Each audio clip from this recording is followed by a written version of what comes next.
Part of my autonomy. I know one day they'll honor me. This ain't pertaining to 28 Deuteronomy. Self-determination, controlling our situation. Ain't no more indoctrination from pale faces. How the fuck you bummy and broke but a pale racist? My lineage free people of color with a left make each. DJ Super Blaze. It's in the mix. This could take quite a bit of time.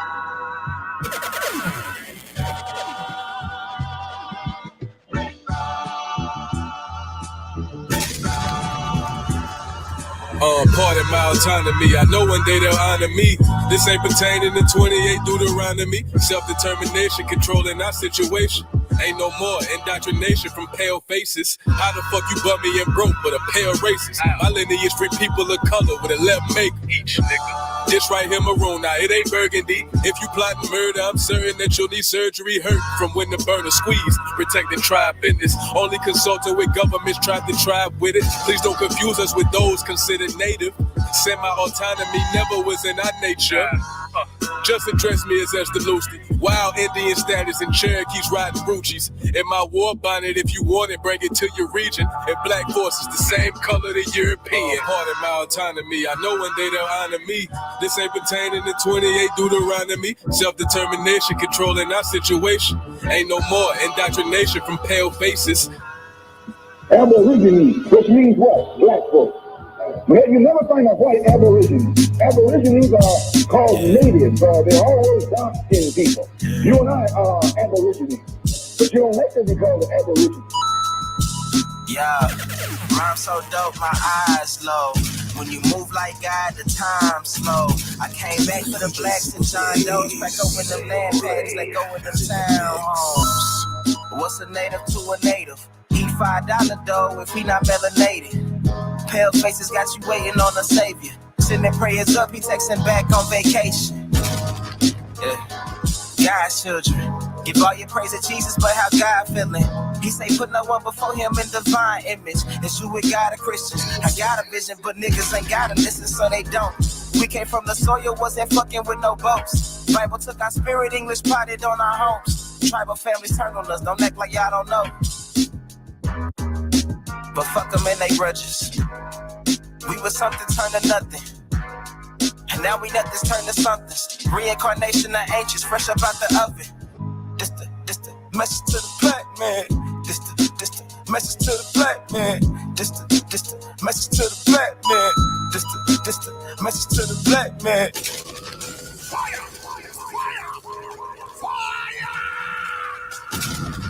DJ Super Blaze. It's in the mix.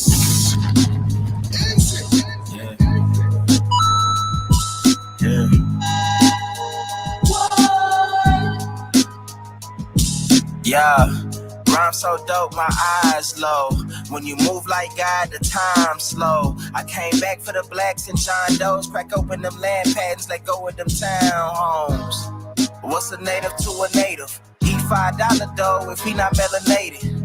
Pale faces got you waiting on a savior. Sending prayers up, he texting back on vacation. Yeah, God's children. Give all your praise to Jesus, but how God feeling? He say put no one before him in divine image. It's you with God or Christians. I got a vision, but niggas ain't gotta listen, so they don't. We came from the soil, wasn't fucking with no boats. Bible took our spirit, English potted on our homes. Tribal families turn on us, don't act like y'all don't know. But fuck them and they grudges. We was something turned to nothing. And now we let this turn to something. Reincarnation of ancients, fresh up out the oven. This the message to the black man. This the message to the black man. This the message to the black man. This the message to the black man. Shooters on my roof, lawyers in the coop. We can never die, bitch, we bulletproof. This the message to the black man. This the message to the black man. You wasn't slaves, you was prisoners of war. If stop wasting your time, these other bitches ain't important. You ain't meditating, you ain't mating with the sauce. Like what the fuck's a noodle if you ain't painted with the sauce? I find it hard to trust the pastor who rather side with the master who preaching we should submit while getting murdered and captured. About how we should wait on God is never our vernacular. They get paid and praised by the dollar long as they keeping us stagnant. And niggas think they woke, huh? Like you could change a whole world through a vote, huh? Like slave masters willing to let their slave go, huh? That slave master was probably your kinfolk, huh? History in reverse, a black king strategy. When blacks were your majesty, they always had your pyramids but point to where the castles be. Aristocracies with your last name patent accurately. Niggas died in 1865. And I ain't even tell half the shit.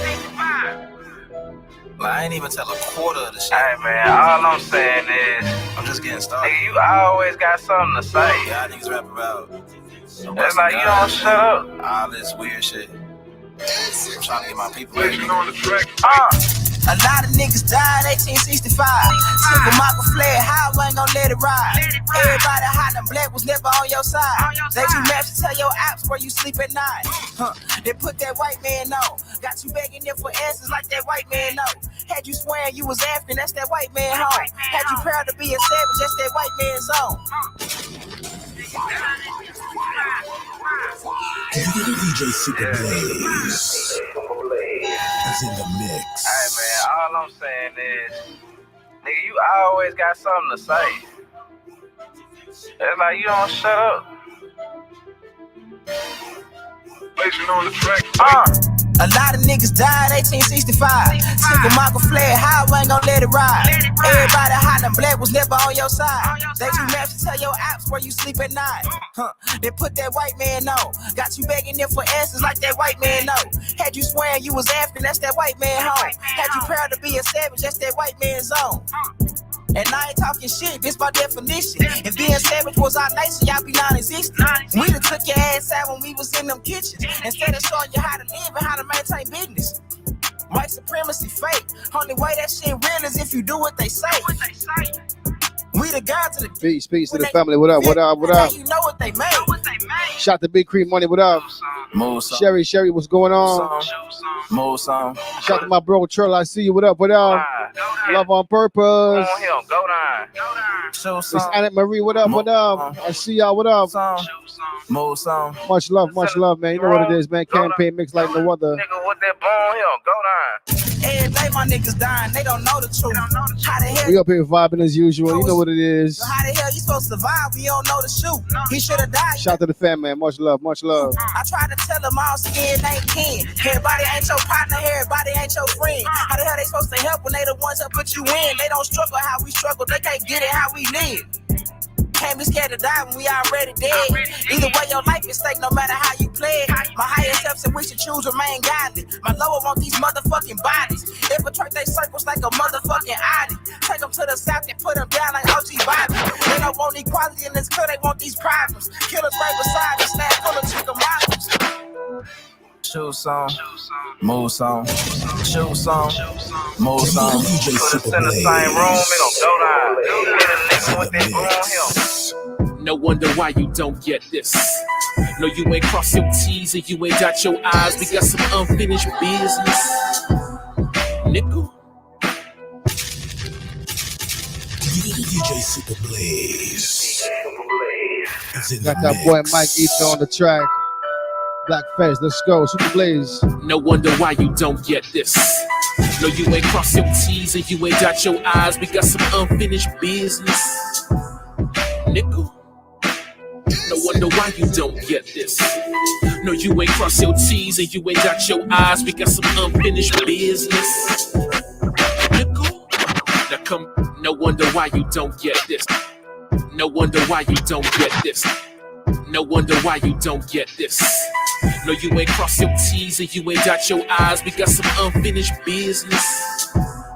Nickel. No wonder why you don't get this.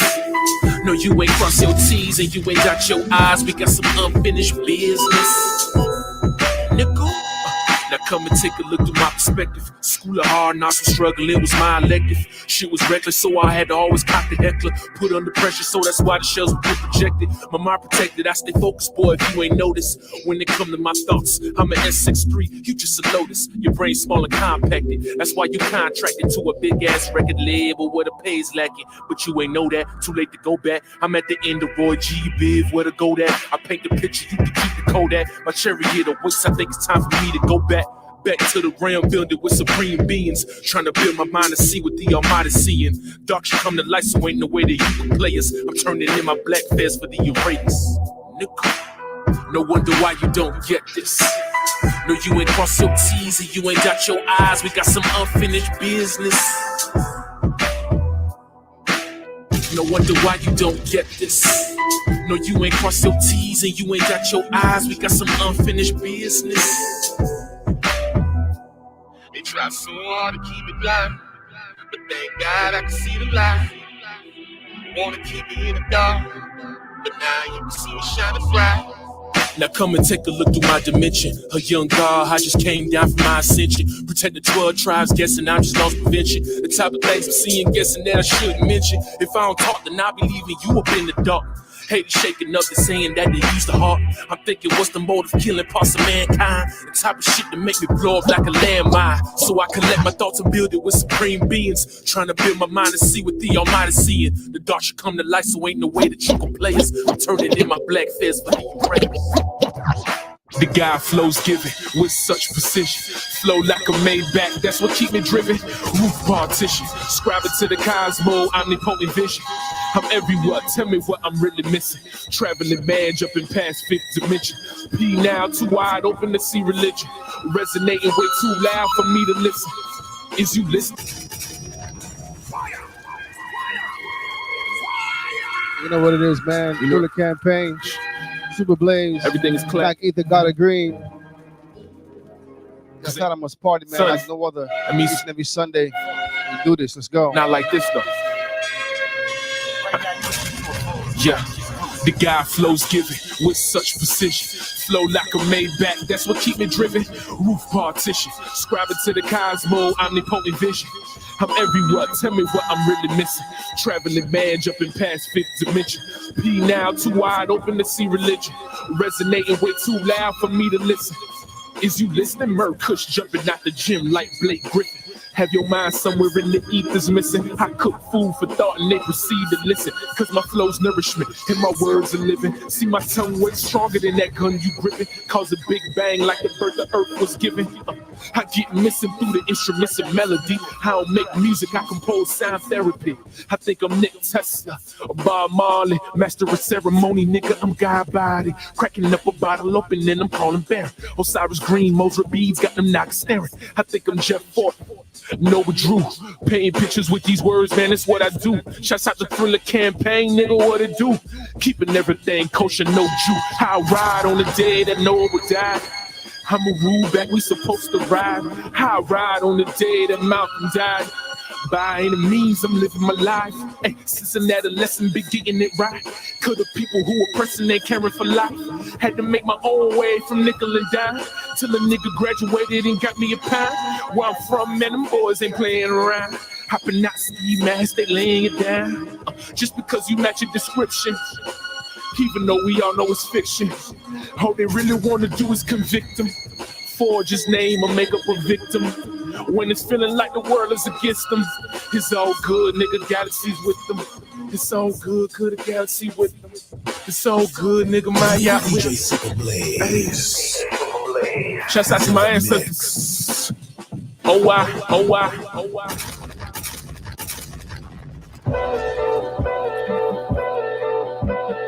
I've been building mounds, now the mounds turn to pyramids. School of thought, follow God, fuck what your religion is. I've been building mounds, now the mounds turn to pyramids. School of thought, follow God, fuck what your religion is. Y'all niggas look small from the view of my pyramid. Hey, look at that from my pyramid.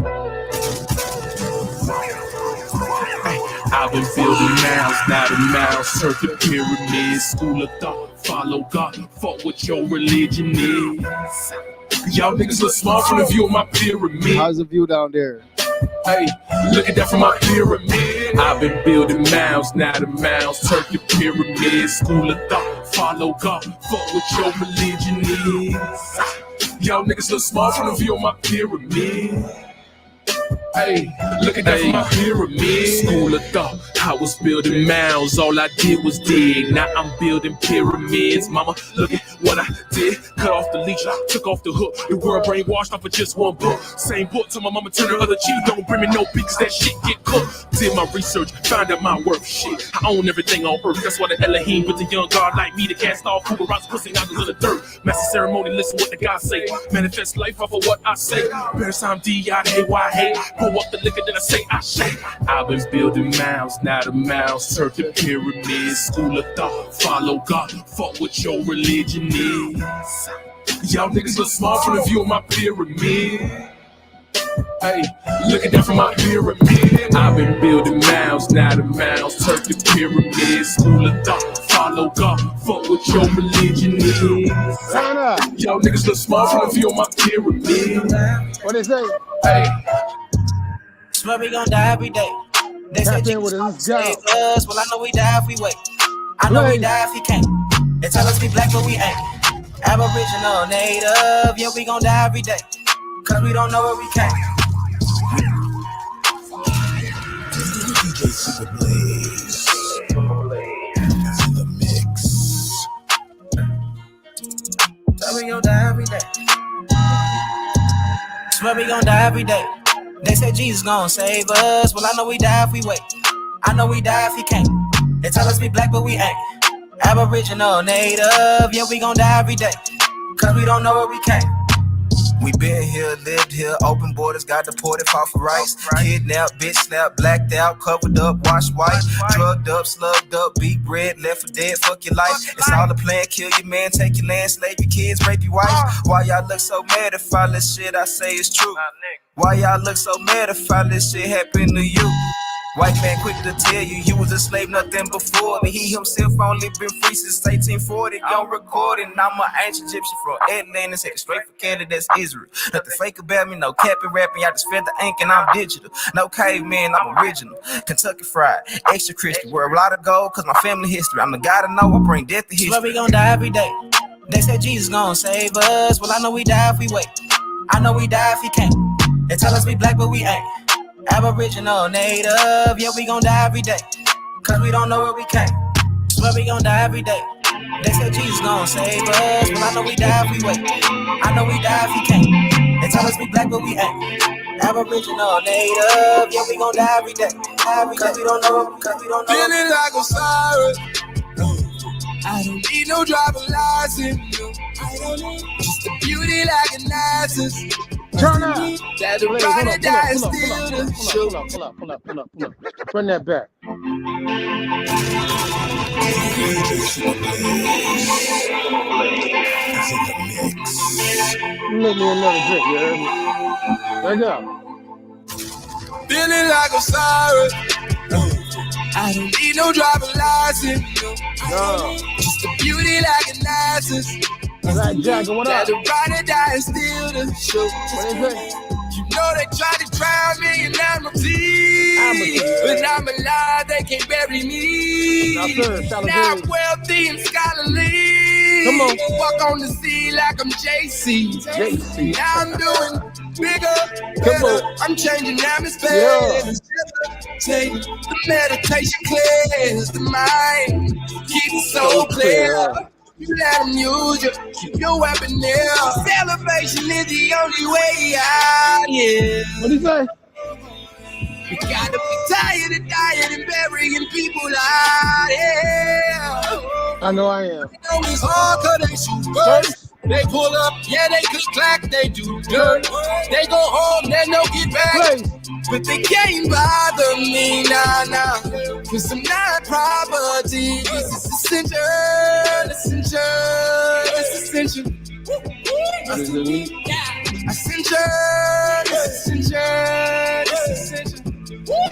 Yeah, this the mission, yeah. To be free and clear. Living off the laughing like a trillionaire. It's the mission. I ain't gotta care. Living on my dream and killing all the nightmares. Ever since a youngin', I've been running to the king. Dog, you ain't 100, this 100. Let me demonstrate. What? If she ain't got brains, then I ain't tryna penetrate. What? If you ain't a stand-up media, you could get your dinner. Turn up. guess you want somebody to turn up for you, go. And yeah, let's coach activity, you know what I'm saying, to the campaign. Turn up. Let go. Ever since a youngin', I've been running, getting to the kick. Dog, you ain't 100, this 100. Let me demonstrate. If she ain't got brains, then I ain't tryna penetrate. And if you ain't a stand-up needy, you could get your dinner ate. I ain't buying all that real shit. Dog, you benefit to go on a dinner date. Now we on the interstate. Might be a rookie in the game, but I've been integrating. We about autonomy, dog. We ain't tryna integrate. Pull up. Man, we ain't tryna integrate. Pull up. No, hold up. I want that line. I want to end on there. I want to end on that right there. When he said, autonomous party being trying to integrate, I was good after that. That was the line I needed right there to go in. Blaze! That's what I needed. Right there. That was that energy. That was that line. Hey, just like that line earlier on Mixcloud when you played the Freddie Gibbs joint. Shout out to Freddie Gibbs, man. Y'all know it's from the beginning. We always be playing Freddie Gibbs joint. He be going hard, right? Man said, how he said? He said, cross, Bubba, Chuck, like I don't give a blank. And you don't give a fuck. I gotta say it. I gotta say how it was said. He said, cross, Bubba, Chuck, like I don't give a fuck. Hook shot like Kareem. Hook shot like Kareem, but I didn't leave the Bucks. Yeah, listen, man, there's certain lines, man. That's why I love hip hop. I ain't gonna lie. Culture-wise, I ain't gonna lie. It's the intelligence and the poetry and the rhythm and with the beat, you know what I'm saying? Is this something synchronized that I ain't gonna lie? It's mastery here. It's a master of ceremony. You know what I mean? I'm an MC, literally, like Mac, MC. You know what I'm saying? I love that kind of shit. You know, acronyms, all that metaphors, all that shit. Shout out to the campaign mix, though, man. That's what get us started. Let's get us amped up. You know what I mean? Don't get us confused. You know, because we're gonna show sources like the Source Awards. But we literally gonna give you sources. MusicMediaLounge.com. You already know we live in the building. Yes, sir. We're doing a lot of work, actually, to let y'all know ahead of time. We're getting ready for February next year. Maroonville. So shout out to my people in the chat, everybody that know what it is. Maroonville weekend. Yeah, last weekend of February. You're gonna be hearing a lot about that coming up soon. You know what I'm saying? As we get things coordinated and everything. Yeah, I'm gonna put that out there like that. Obviously, the last weekend, bless you. And the last weekend, last 2 weekends. Matter of fact, we could take a trail. You know what I'm saying? We took the trail. We took the trail back to when we had our guests, Sekou and Cheeto Pop. And we were talking about the Amasi. And then the next week, Anita and Tecumseh came. We did the Morgara. And obviously, Aboriginal Wall Street. You know what I'm saying? And then Monte came last week and did the Mississippi Money Trail, MISSISSIPPI. I got to write this week, right? All right, ain't that tipsy yet. And then the manner of where we're at now is I got to go back like that same week when we were talking about the Caribbean, right? We were talking about the Caribbean last week because of the carnival, right? And Indigenous People Day / in some people's history before knowing Columbus Day, right? Or Zarcos Day. Now that y'all might know his other name. And with the correlation to that, it kind of is connected to the indigenous people from here, what's going on in West Africa, what's going on in Europe in 1492, which is obviously tied to the Caribbean. It's tied to people on the water. You know what I mean? What we're talking about this week, which is dealing with the pirates of the Caribbean or pirates in the Caribbean. I wanted to use the exact term, but political reasons. It's piracy in the Caribbean because we know there's literally a piracy situation taking place in the Americas, right, in the 15th century. Most people know about that. They've made movies about it, right? But at the same time, there's some historical things that I think if we look at it from the historical perspective, not the entertainment. And I hope you're entertained. Jimmy Butler said the other day after he wore that emo, he was emotional about the Bucks getting Dame buckets. You know what I'm saying? He wore the emo outfit energy to display his feelings about it. But at the same time, I don't want you to get emotional with me. Facts over feelings, right? We are dealing with the fact that though, in this situation, like literally, there's some historical things is being left out in the understanding of 1492. Shout out my man Ant this week on Clubhouse, by the way, too. Got to go ahead and give him a shout out because I know the old world conversation always is going to be on some people's minds of where certain things took place and where it started at and the origins of it. But at the same time, when we see certain things that happened in 1492, no matter how you might look at the timeline being messed up, no matter how you look at that 1492 situation, leaves a marker as much as they kind of throw a what they call oxymoron and call it a new world, right? God? You feel me?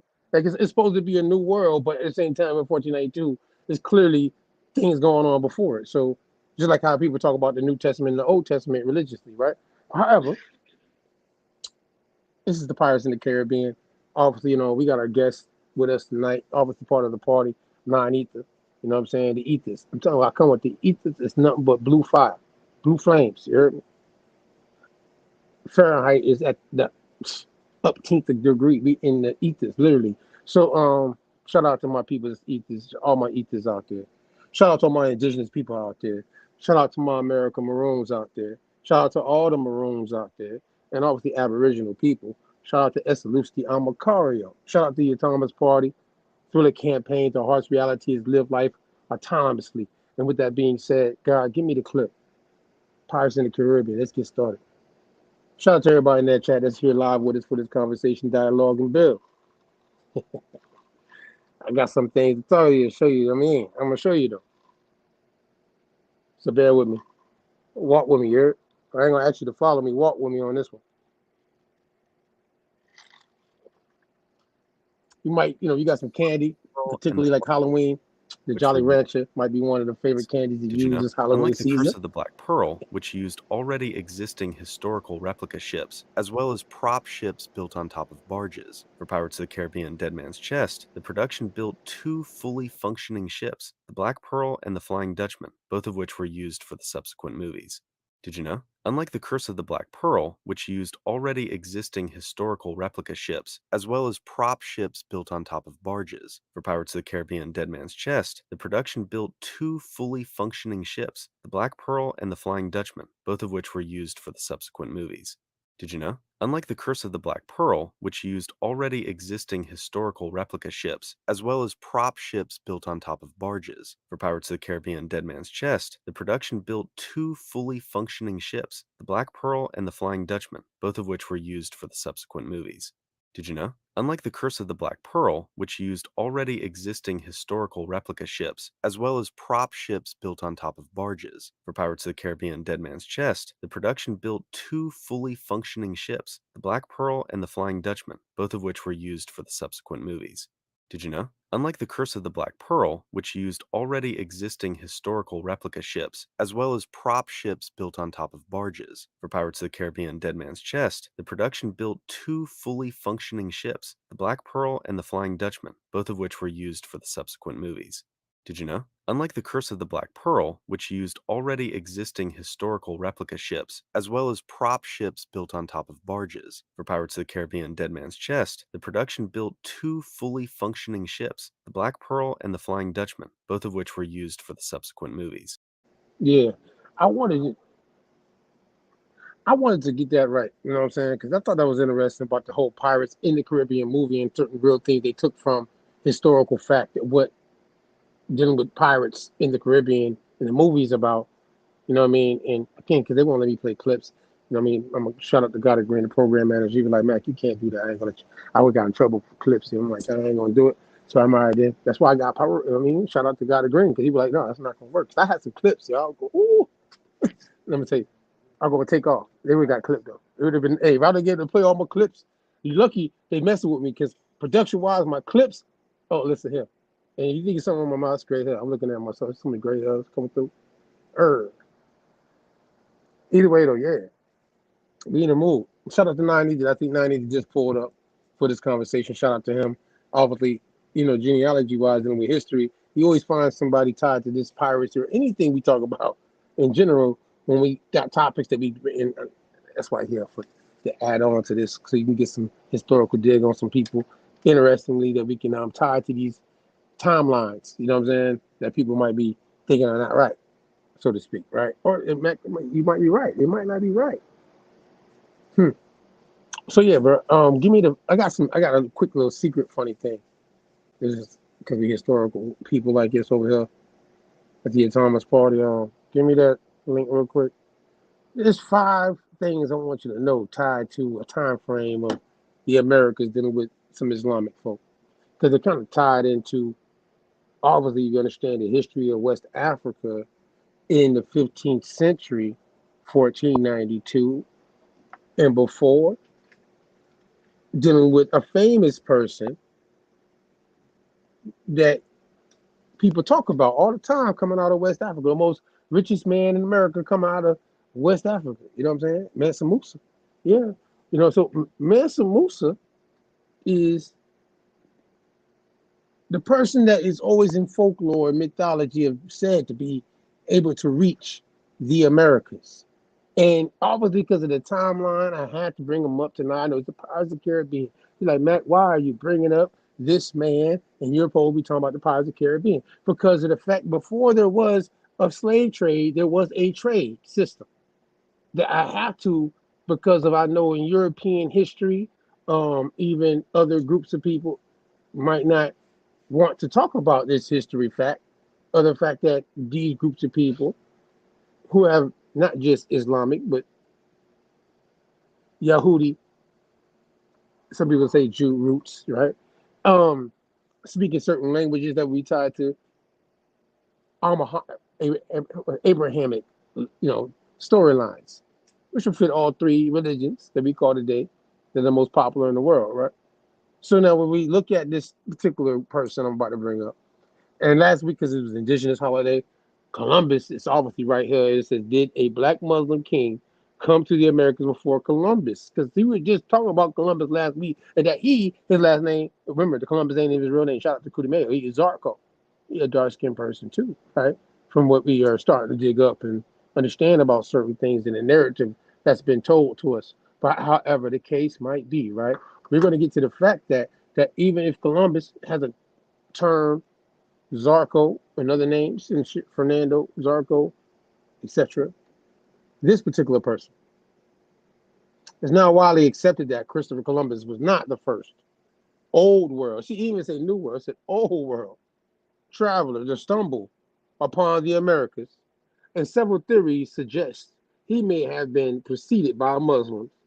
And people, like, because of the fact that most people don't know, and I find it funny, it said Muslims. And I have my thing about this term Muslim being used historically because of the fact that it's umbrella too much. You know what I mean? And what group of people are speaking what we call an Arabic language, to why they would be classified as Muslims and not something else because of that situation, right? However, or it's like as if there isn't other languages such as Syriac or Aramaic or Latin or Ladino, excuse me. I want to keep it correctly for this conversation. Ladino, right, being spoken in these regions at a certain time, especially dealing with Timbuktu being a very big center of education and trade in West Africa, or the Songhai or Mali Empire. You know what I'm saying? Mali Empire, Songhai Empire. Let me not, fuck it up, because it's tied to this man right here, Mansa Musa. So now, Mansa Musa, and I have to bring him up because of certain things tied to this, certain areas we could tell in history that other people, coincidentally, that are considered Europeans, did treaties to take control of the same area they say this man went to. Either way, though, the most fascinating is the story of Abu Bakr II, medieval sultan of the wealthy Mali Empire, who may have landed in Pernambuco, modern-day Recife in Brazil, around 1312.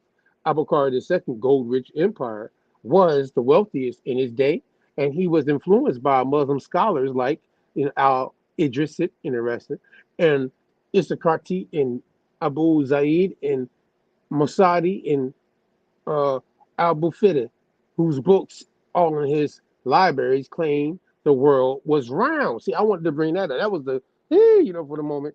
The world is round. So they're telling you in the 1300s, they thought the world was round. From their map understanding of correlations, that him as a king running an empire, dealing with his trade system at the time, is starting to say, hey, wait a second, Yeah, so the world is round, right? It ain't flat. You can go this way and get over here. You don't got to go around the way you thought it was. They already had it in their thought process dealing with trade and route systems prior to, but it's in the early 1300s. Funny enough, legend goes that in 1310, Abercrombie II sent a fleet of 400 out into the Atlantic. Now, you see, it said the Atlantic in the 1300s. So I'm letting you know again, this trade route that people act like it didn't exist. Well, they talk about it, dealing with an empire. I can go past the empire of the folklore of the richest man in the world. We can get to some other historical people that, no doubt, we could say lived. And they had a system dealing with the trade route system tied to the Mali and the Songhai Empire. There's a reason why I'm doing all this to start this off, really, just because you got to understand who's controlling the route system, dealing with ships, right? If you're going to talk about the Atlantic, right? And we need to talk about ships, because some people are having an understanding that only Europeans had ships on water, as if these empires in West Africa didn't have ships on water, or even the empires in the Americas didn't have ships on water.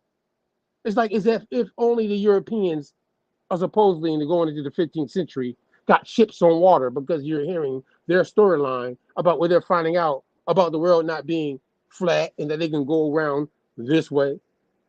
You know what I'm saying? We kind of talked about that dealing with the TO map and all that before. And that's coming from a certain group of people tied to empires and their historical understanding of the world at that present time. But that don't mean that, India, Asia, and places, empires and other places didn't have a different understanding of the world at that time and their trade system. Because most black folk, when they talk about trade system going into the 15th century, they just automatically put us in the most lowest position of the trade system, which is this it's like a sardine pack being brought from one place to another, tied to the Atlantic slave trade. You know what I mean? But what about the fact that there was already a trade system prior to 1492? And the persons that they don't talk about in history, funny enough, the Portuguese, they don't get enough credit for what they did in West Africa. But either way, I want to just let that sit. I want his face, the picture of the person is a black man, as you know it today, they call him, and he's tied to 400 fleets, as it says, several months past, and one of them returned. You can go up a little bit. I let it sit there for people to read it, just in case while I was, ad-libbing when doing all my gestures and things, that they can see what I'm reading and looking at. To show just to set a premise first of an empire, which is the Mali Empire. And this is the part I'm trying to get to, that paragraph right there. So it shows Brazil. So as the legend goes, in 1310, Abercrombie II sent a fleet of 400 out into the Atlantic seeking what might lie across the way. Several months pass before one lone captain returns to tell him that he had turned back after seeing the other boats dragged into a strange river with strong currents flowing within the sea. A cordo, did I say that right, guys? I know how I messed up. I always mess up this word in my way of pronouncing things. A quarter. I want to say a quarter. I swear, these certain words mess me up. Huh? Equatorial. See, I had to get it right. See, I speak a certain way. I ain't gonna lie. Certain words I mess up. So this currents, one of which flows from West Africa to the tip of Brazil, where Recife is. Now, remember this word Recife when you do your research. It's a key place that, from the fact that it's being mentioned. Now, you got to go back up, though, to the word Piranuco. That's the indigenous or closest, even though they say it's tied to certain things. Matter of fact, you can let that ride. It says, undeterred, Abercrombie II immediately begins planning the next expedition with an even bigger fleet. This is some estimate around 2,000 boats. I mean, they're saying that the empire in the 1300s is sending 400 boats out into the Atlantic, and then they're saying after the fact, they send another 2,000 out to the Atlantic. But we all know when you go, across the Atlantic, you're coming to South America. If you look at a map of that area, we will call West Africa today, or the Songhai or Mali Empire territories and their trade route system? They had ships either way. That's what I want to make sure you understand. They had ships already. That needs to be understood, because some people in their mind make it seem as if what they call today Africans in this time frame and their empire didn't have navigation or something. You know what I'm saying? I don't know where that narrative is coming from, but we be giving some people too much power. Europeans, especially dark or white. You know what I mean? People listen to their storyline. That's not the whole story. So, yeah, you slide down a little bit more. We're talking about black traders. I want to get that right. Let me see that right there. I want them to see something. It's interesting. No. Come down. That paragraph before we go to the Omega, because this is interesting. I want them to see all this. It's tied to where we're going. It's just no reports of what happened to Abubakar II have ever been found. But some academics and researchers believe he made it to Pernambuco. This is one theory, claiming the name itself is a deviation of the ancient Mandi word, Bor Bambuk, which means rich gold fields, the source of the Mali Empire's wealth. Columbus himself reportedly came across Muslims and black traders. And obviously, again, they ain't going to say it here, but we're going to go into it in a second. Jews. Along the New World coastline, and most interestingly, returned with gold that had the exact alloy mixture of Malian gold. Those believe the legend also point to linguistic,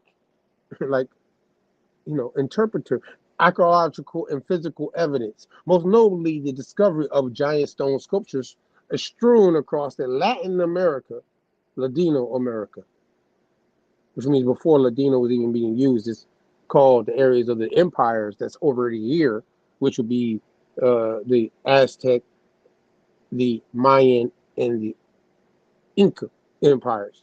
I'm gonna say that, but that's what they have there, so you can see it in like I'm capping. But they ain't gonna mention the empires on the side of the pond that's running already and been running for some time prior to even Mansa Musa getting there. You know what I'm saying? So I got to say that. It's like you got an empire. If he reaches to an empire, there's an empire already running. When he get there in 1300s to the Americas, if he makes it, as the folklore, some people might say, right? You know what I'm saying? If he made it, there's an empire already running. Empires running, technically. So Harvard, roll up a little bit. Show them the Omega, because this is one source, and everything is going to move fast after this. You know what I'm saying? Again, they try to say this connected to some people. I want to get to this Alhambra part, though. This is the part right here. Most people agree that the finest example of European Muslim artistry is the Alhambra in Spain. The Red Fortress Palace is also where the Catholic monarchs Ferdinand and Isabella completed their conquest of Spain in 1492. See, it's probably 40. It always come up. However, following this change in ownership, the Alhambra began to lose its significance, and by the late 18th century, it had fallen into disrepair, becoming the abode of a loose and lawless population. And it says contraband, like contraband, and it means people contrabandists. That's my best way of doing that. All right. So now, either way, if you didn't know, and I'm gonna leave it there. Funny enough, that the Alhambra decree is tied to Jews being kicked out of Spain, dealing with Isabel and Ferdinand. And Portugal didn't do it until a little later, but Spain definitely made this decree tied with the Papal Bull and their alignment, dealing with the Pope at that time, dealing with who wrote the Papal Bull of 1492. Now, at the same time, in West Africa, where we just talked about Mansa Musa and the Songhai Empire, because see, Songhai Empire is controlling this area of West Africa and their trade routes from 1450 easy going into the 15th century. You know what I'm saying? 1492 as a marker. And the person who took over Sunni Ali's position, that's the emperor, being he's running the empire. His son took it over, and we always put this out there, Askir Muhammad. He's known by other names. Basically, the general of that empire took it from him and basically, went on to become his own dynasty, and they went back into a Muslim way of living. They told the Jews as well, who were living inside this empire of that region of West Africa, if they are not to convert to become Muslims, then, you know, they could be, you know, treated as slaves technically, you know. So either way, I got to move on from this. But I want to make sure you get context of it. There's an earlier trade system that is very complex with ships and everything going into 1492 by West African people, empires of people, not just some, you know, Gentile, regular run around people. You know what I'm saying? There's empires here involved in these regions for these people. So what's my next joint real quick? I want to make sure I get this out my way before we go into the other part, because we can't really get into the trade system and the piracy without it. Yeah, let me get that real quick. Let me get that. And again, I got 9 ether with me because we got some stuff to show you, but I want to make sure I give you this context and background.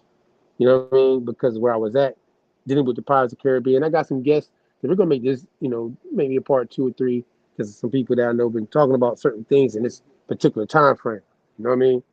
And what happened? Go ahead, go ahead.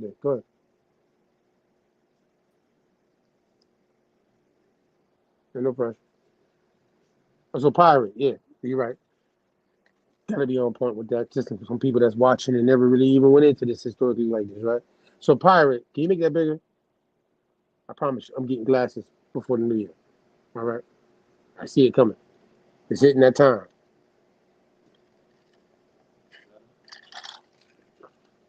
Yeah. All right. So pirate now. A sea robber, sea plunderer, one without authority and by violence seizes or interferes with the ship or property of another on the sea, especially one who is habitually engaged in such robbery or sails the seas for robbery and plunder of murder. And this is old French pirate, and then this is directly from medieval Latin, pirata, sailor, corsair. See that word corsair is there. You know what I mean? Which is tied to different groups who, because of their language, might not use the term pirate, but they're going to be considered pirates because of what they're doing on the ocean as merchants. And they're working for one group of people, but the people that are not underneath their jurisdiction are still going to consider them like pirates. You know what I mean? Because of the fact that they're against them. Yeah, if you're not on my team, you're a pirate.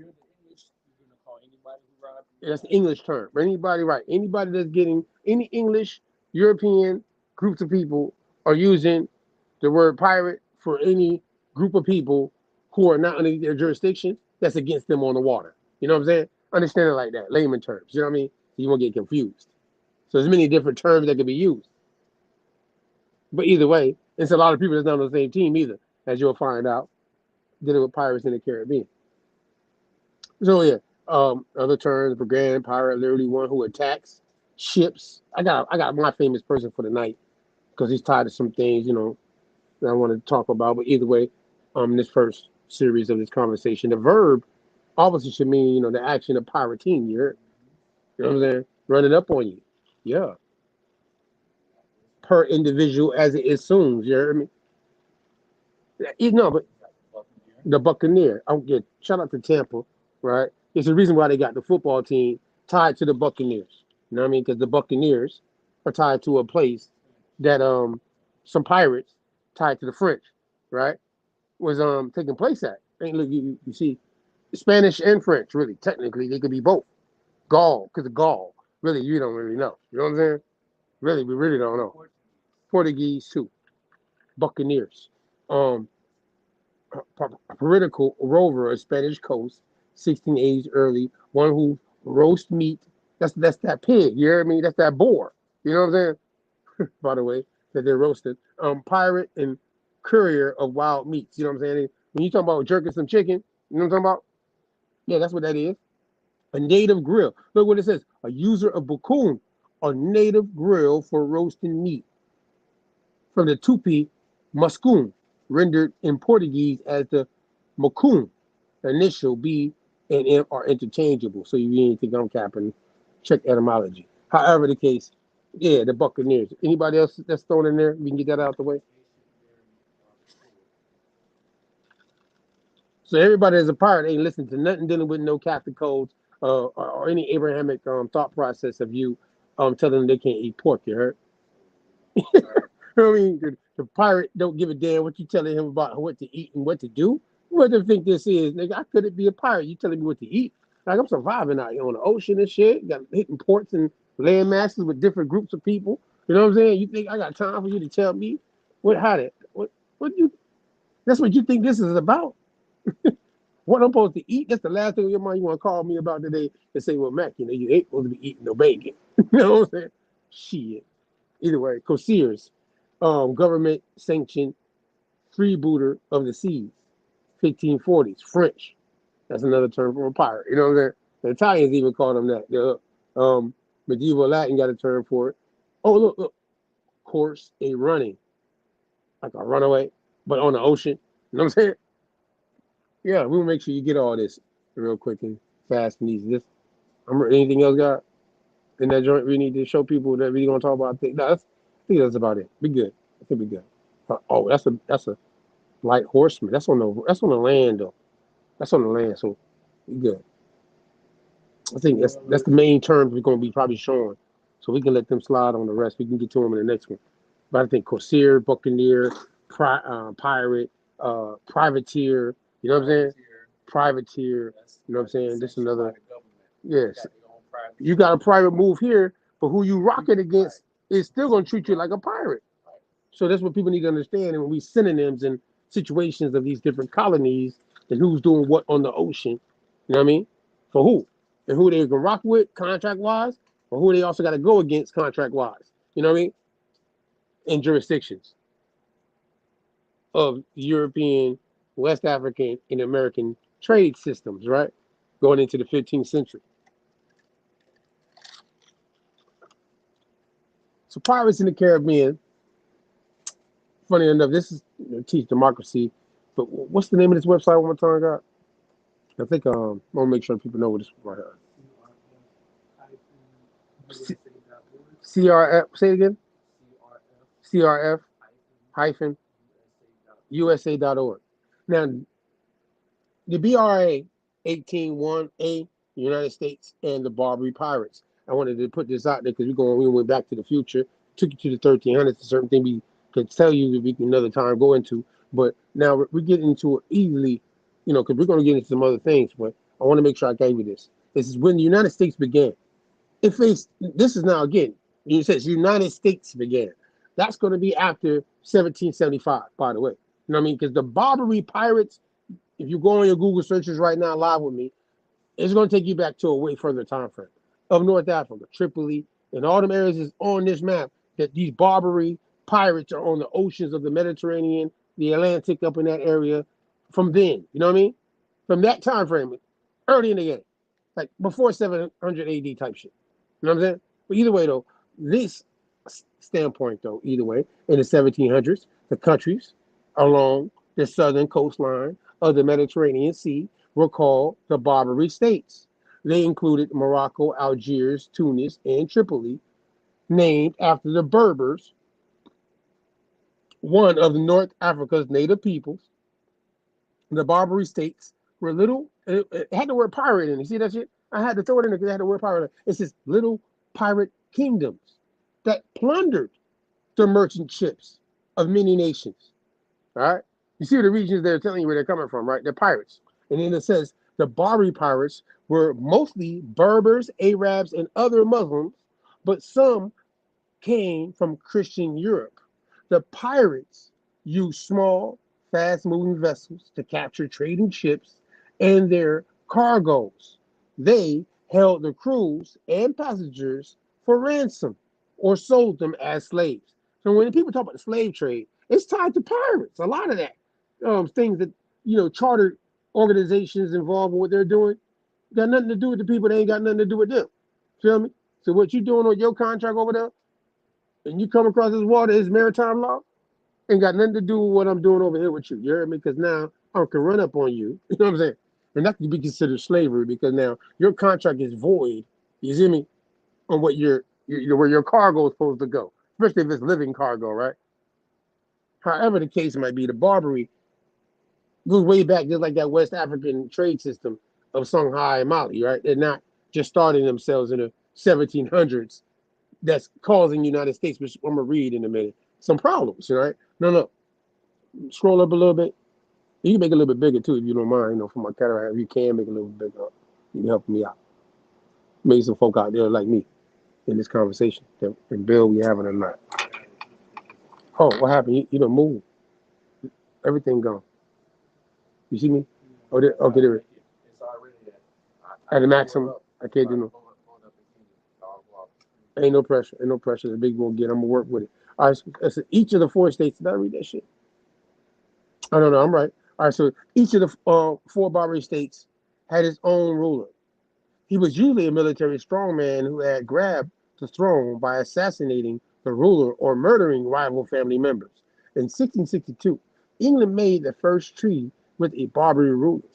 This set the pattern for similar treaties by other European nations trading in the Mediterranean. Typically, a Barbary peace treaty required a nation to pay tribute to the pirate ruler, who would then call off attacks on the nation's ships. Tribute usually took the form of a large payment of money plus annual payments. The annual payments might be cash, I'm gonna get my line right, military supplies, or expensive presents for the ruler. A particular treaty might also include ransom money for the release of a nation's citizen held captive by the Barbary country. The Barbary rulers frequently demanded that nations renew their treaties for even greater amounts of tribute until a nation agreed to the new terms. Its ships remained fair game for the pirates. This is the war fleets of the European powers could easily have defeated the Barbary pirate ships, yet the Europeans agreed to the tribute treaties. Nations like England believed that paying the tribute, they not only bought protection for themselves, but also redirected the pirates to wreak havoc on the merchant ships of competing nations. You heard me? I want to make sure you see how this pirate ship really works. You know what I'm saying? Waters and Wars. Shut up, my man, back for us, mine. You know what I mean? Waters and Wars, family. You know what I'm saying? I know we all don't think about it because a lot of folk don't be having ships and shit and be on the water like we used to, right? Water world and shit. But we got to go into the 15th century and we got to think about when what they call black people were on the water heavy. Shit. The laws of the water and the laws of the land kind of two different things until certain things happen. It's fair game on the water a certain way. Yeah. So when you dress up like a pirate going into this Halloween, you know that one person might look at you as an ally and the other person might look at you as an ally.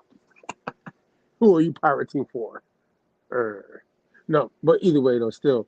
This is in 1787, the United States signed a tribute treaty. Now, you see this shit? Do you see this shit, y'all? I want to point this out for a reason. In piracy, tributes, U.S. pays tributes. Dealing with piracy. I had to make sure this landed. That in just George Washington signed a treaty with Morocco, right? The Treaty of Friendship and Peace, right? Dealing with the Alawite dynasty and that dude Muhammad, right? And you're paying tribute, right? You see that shit, right? And it's telling you. So when the people talking shit, I ain't trying to make this up, but that stood out. I had to make sure you see that United States signed. Matter of fact, it goes before that. I got excited. I went straight to that because you can see that, but I want you to see the part before.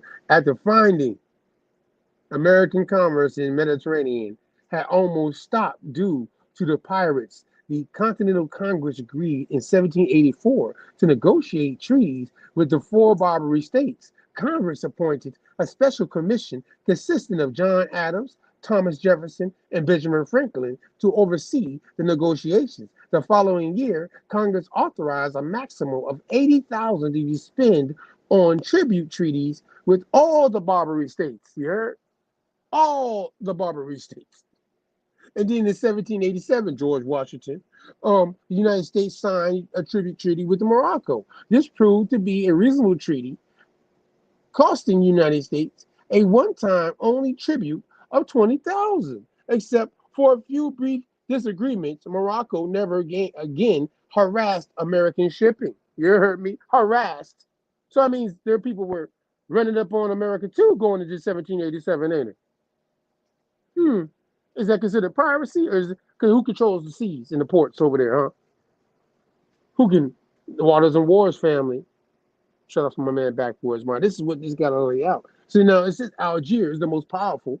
Oh, not even Morocco. It's just Algiers, the most powerful of the Barbary states, was a different story. In the summer of 1785, pirates from Algiers captured 2 American merchant ships and held 21 men aboard them for ransom. The United States offered 4,200 for the captives. The rulers of Algiers called the day. That's what the Moors, I be, you know what I mean? They be looking at them midday, right? And then it says, demanded nearly 60,000. The Americans refused, and the negotiations dragged on for more than 10 years. Piracy, sir. It can get brutal in the time frames.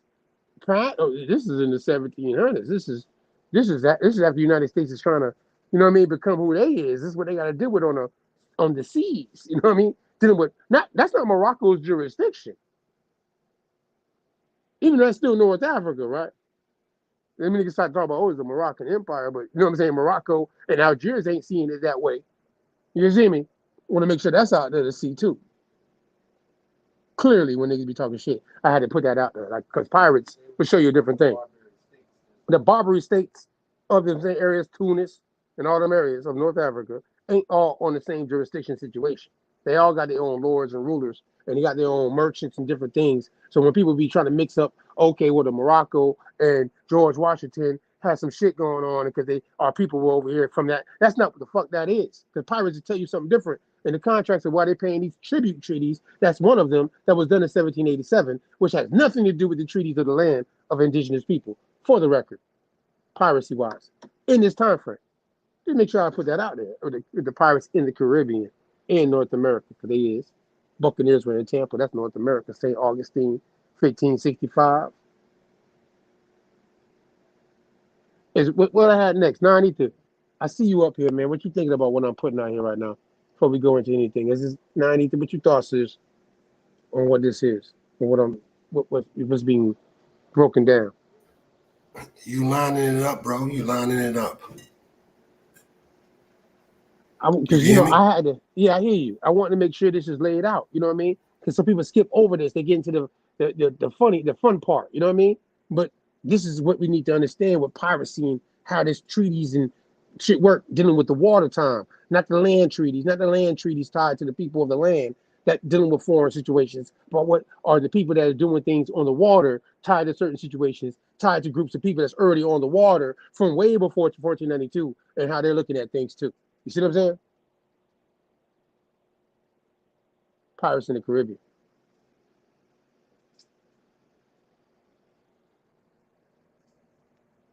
What I got next, dog? And now I'm almost ready for you.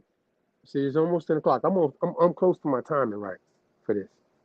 Because I got some stuff, but I want you to jump in, and there's a time I'm trying to get to. Give me the real quick, give me these flashes. Because we're gonna give you all this work tonight. Then with the Pirates of the Caribbean, I had to make sure I got it off me because some people be, these are highlighting certain things.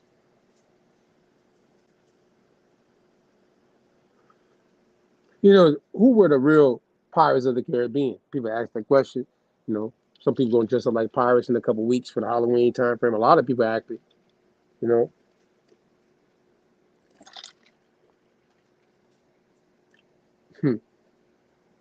I'm definitely not gonna be able to read all this.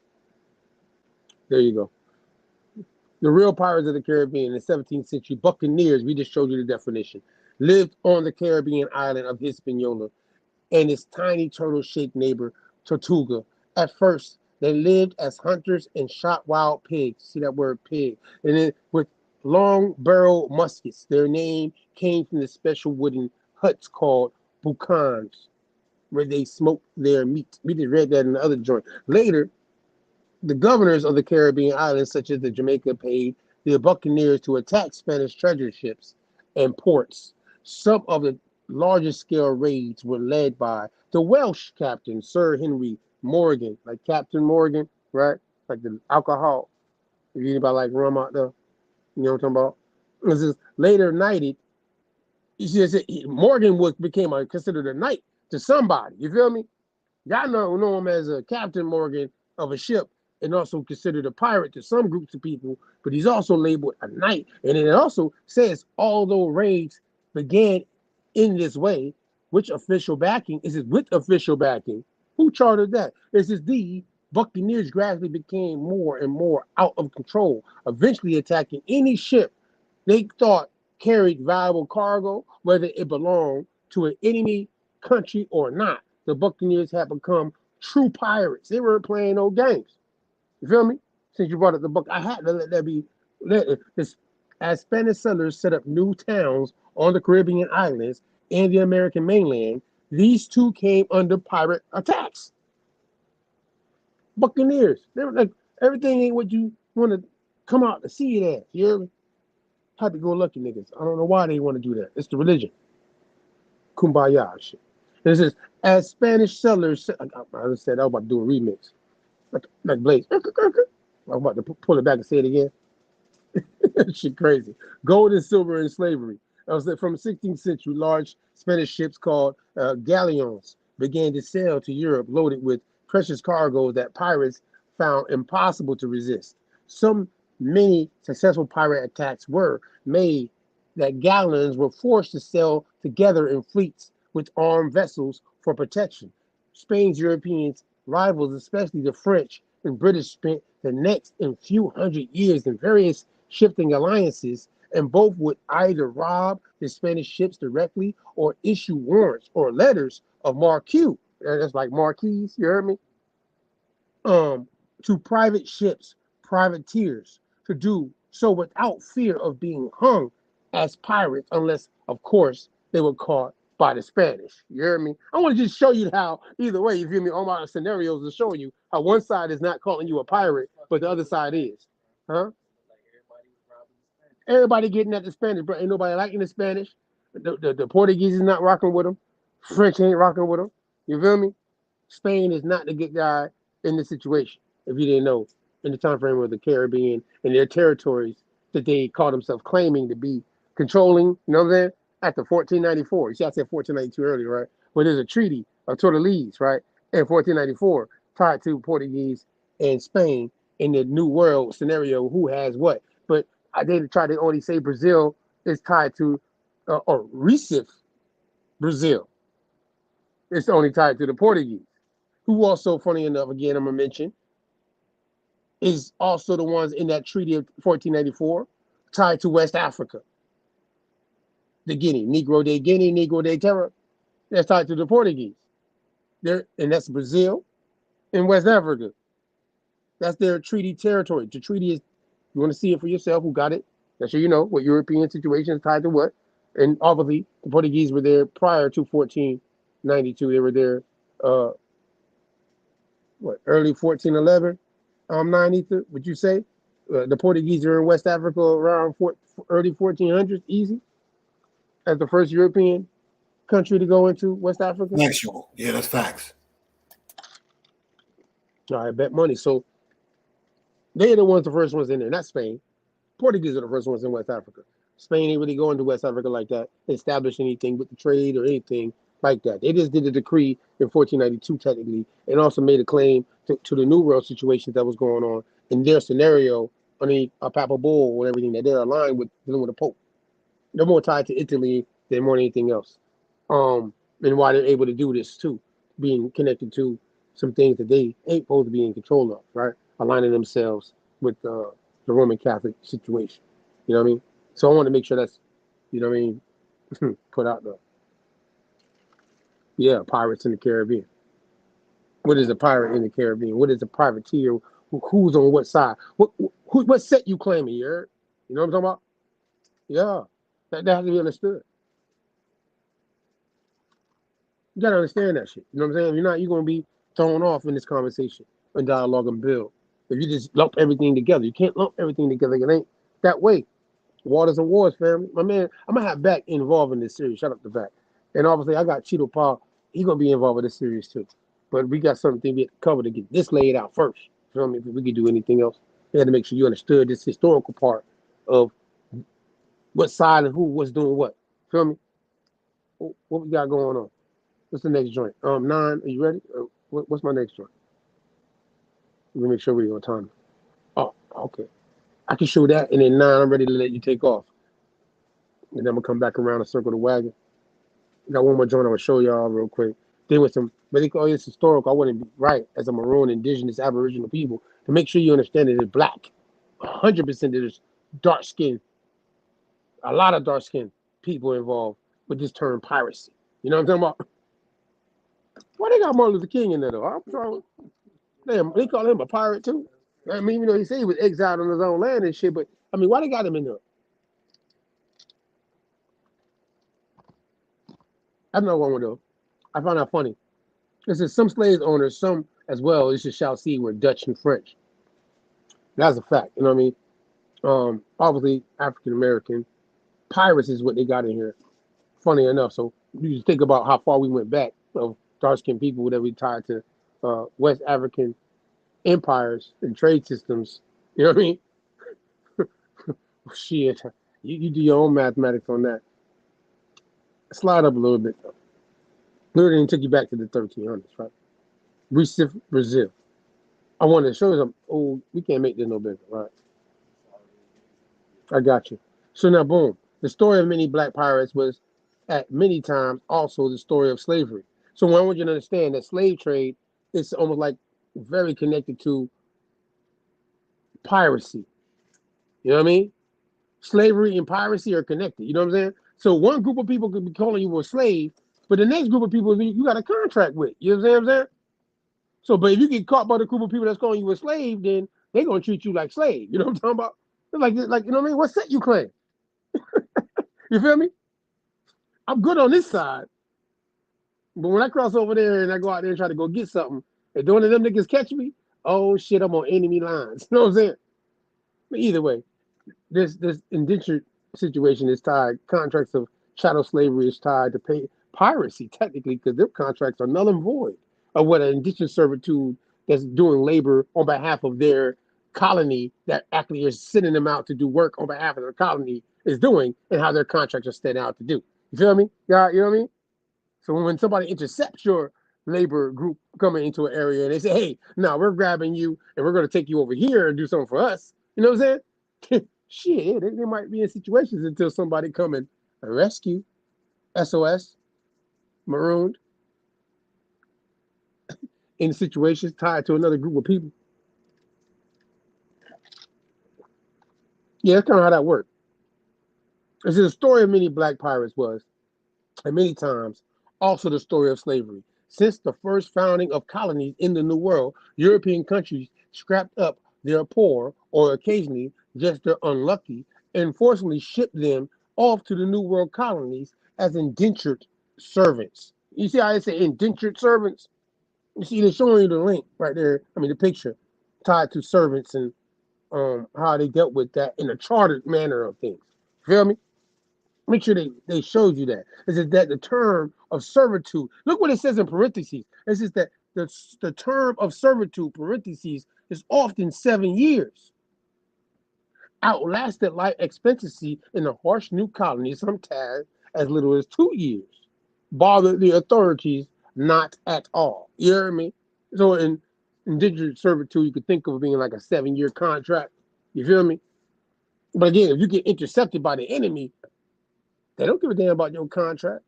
You gotta put that in perspective.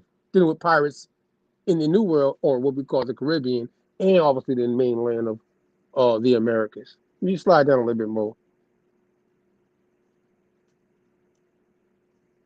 Oh, here we go. However, ships' captains bent on kidnapping prostitutes. Yeah, I said I'm sorry for my ladies out there that went through this. Thieves, beggars, and gypsies for transportation sometimes also scooped up relatives of rich and powerful. By the 1700s, indentured servitude was on the decline. Landowners looking to acquire lifelong or hereditary workers also enslaved non-Christians. This could be done under the excuse that the Christianizing these people, the slaver owners, was benefiting them. But problems surfaced when Jews, Muslims, Native Americans, or Africans converted. Could Christians be held as hereditary slaves? Disputes also broke out about what constituted a Christian. Catholic Spain and France claimed that Protestants were non-Christians, while Protestant England said the same about Catholics. You heard me? I want to show you the politics taking place. You know what I'm saying? By the 1700s, the vast majority of slaves brought to the West Indies, the area that we now refer to as the Caribbean, were black people from Africa. You heard me? Ain't that how they connect? I started with Mansa Musa, West Africa, right? Portuguese got a trade system in what we call West Africa, right? And who are they gonna come working with them in indentured situations and contracts through their trade system, right? But they got ops, just like Spain got ops. You heard me? You know what I'm saying? Can't be umbrella and all this stuff. You know what I mean? Now, Anita, what you think about that right there, bro? Because this is my last link before I let you slide, and I know you got something for the people. What you think about all this Pirates in the Caribbean situation? Waters and wars. It was a way to freedom for a lot of people, for one thing, but it was multicultural. And it came from every angle. Every angle. I think it is New World scenario. It's becoming a new world for a lot of people. But like you said, from every scenario and different cultures of people because of what's going on the Iberian coast, or what we say on the other side of the river, West Africa, North Africa, Southern Europe, Mediterranean. You know what I'm saying? There's a shift. Like a trade system is shifting. You know what I'm saying? It's more financial and civil than anything else.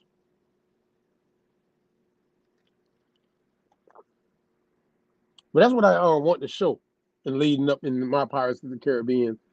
And it's many dark-skinned people, as you see, I just put here. Right? And you see that guy, right? It's clearly there, right? Showing you that people are dealing with piracy in this time frame. So yeah, Slide, we're ready. What you got for us tonight?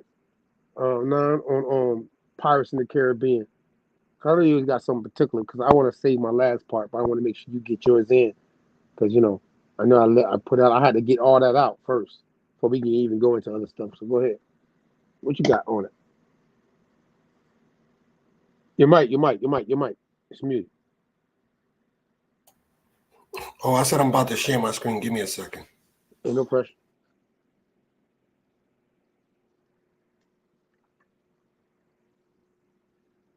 What you think, though, God? How'd I walk out? I want to make sure people see it now. That it's clearly a trade system prior to 1492 now. All right?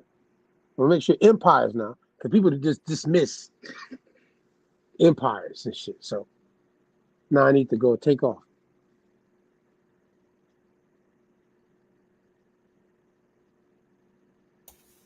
My screen is good? Yeah, you're good. All right, we're going to walk right into the Black Pirates of the Caribbean.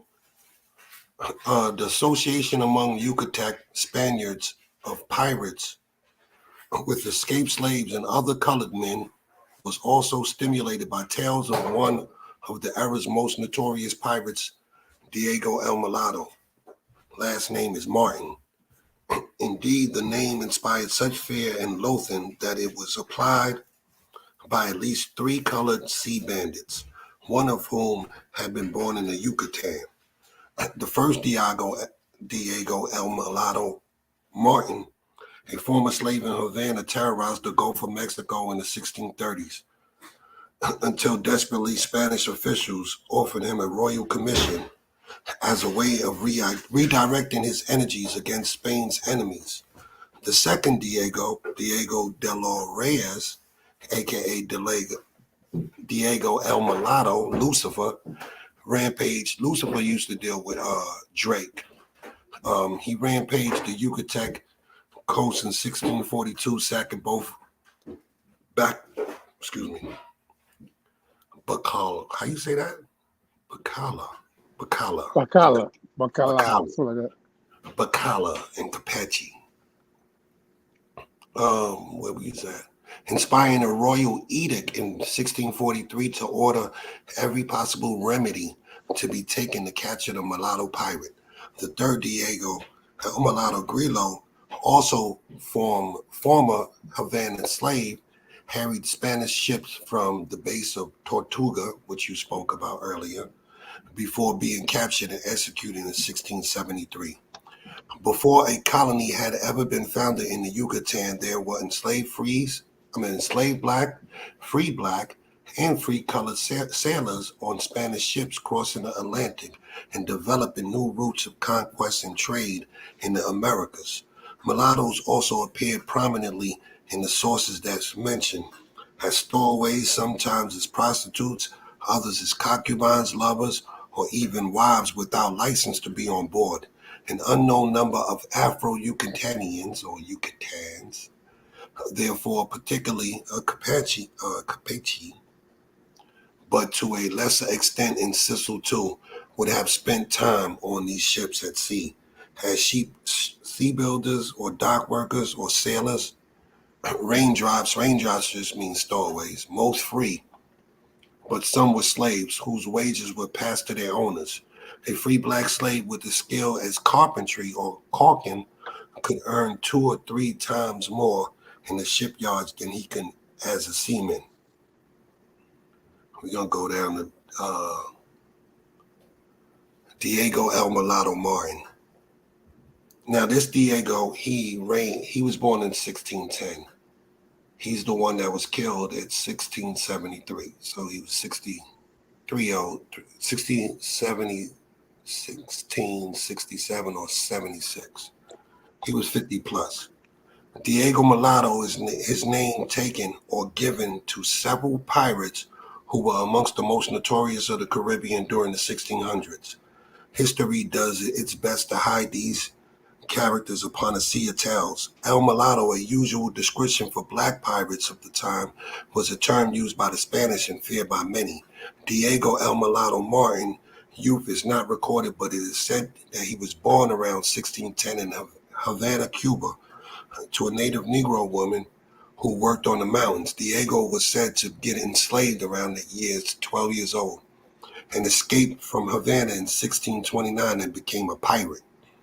How someone got in good with Dutch pirates at sea became their captain. Somehow he got good with the Dutch at sea and became their captain within 7 years in the Caribbean, flagging for a Dutch ship. Diego Martin was a former slave in Havana who terrorized the Gulf of Mexico in the 1630s. He escaped from Havana, like they said, in 1629 and took up the pirate trade. He was esteemed highly enough by the Dutch companions that within 8 years he became the captain of their ship. In the early 1630s, Daniel Eltreff invited Diego Mulatto to make his base on Providence Island, home of the Puritan Providence Island Company.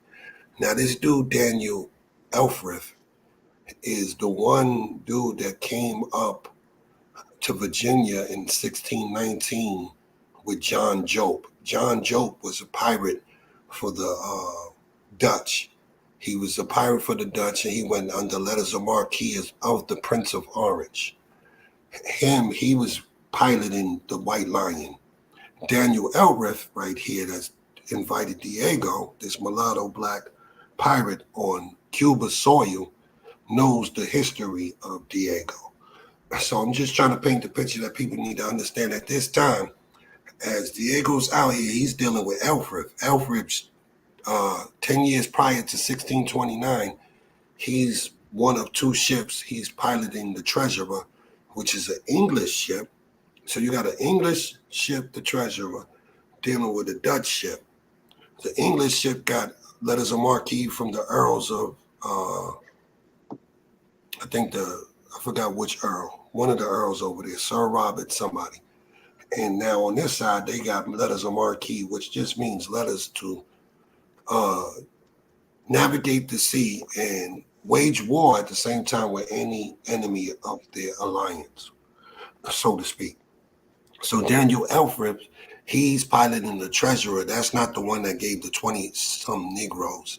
The other one gave it, the White Lion. But he came back, and he was really supposed to be dealing with Barbados and bringing product to the British colonies. This is what Daniel was supposed to be doing with his ship.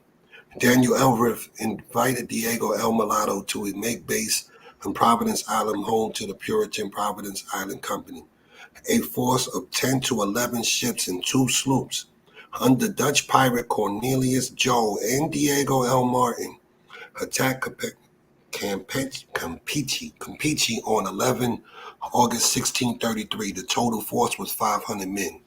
When the defenders of the city claimed that they had no money to pay the ransom, the pirates burned down the city.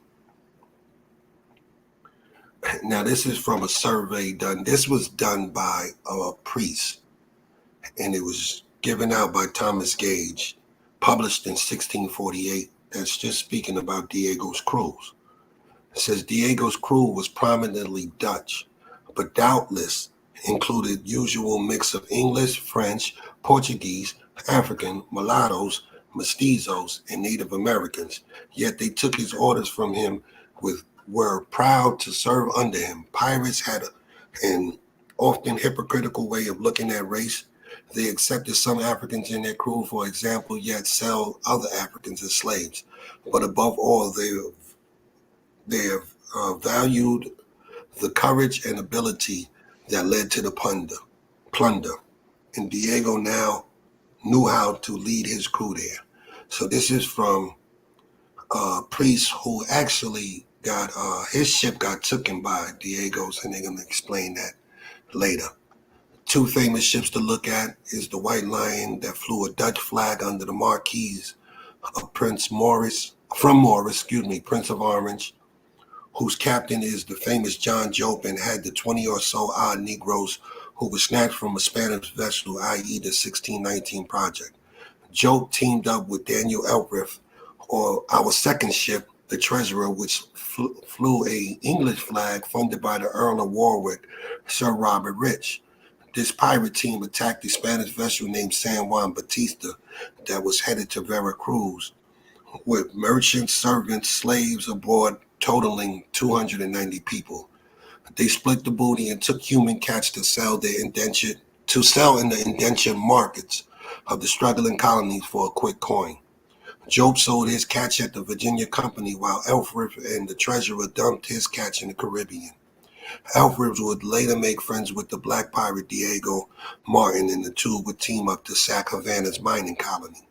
Mind you, Diego came from the mining colony and was taken when he was 12 to work in there, and finally escaped when he was 20-something, I think about 25, 26. So they sacked the mountains where we had more control of Havana. Elfridge ushered Diego onto Cuba, causing an uproar on the island. And a good question to ask now is, what flag is Diego sailing under when he made this acquaintance? The priest at this time, Gage, he wrote in the Dominican priest who wrote on the account, mentions that Diego El Mulato, Gage arrived in Mexico in 1625, where he decided to abandon his religious life. He traveled in the region and accumulated wealth. Diego El Mulato seized the ship that was carrying him back to England. Gage was unarmed and was allowed to keep some books and paintings, but lost all his valuables. The robbery occurred in 1637. Gage said of him, the mulatto, for some wrongs which had been offered unto him from some commanding Spaniards in Havana, ventured himself desperately in a boat out to sea, where were some Holland ships awaited.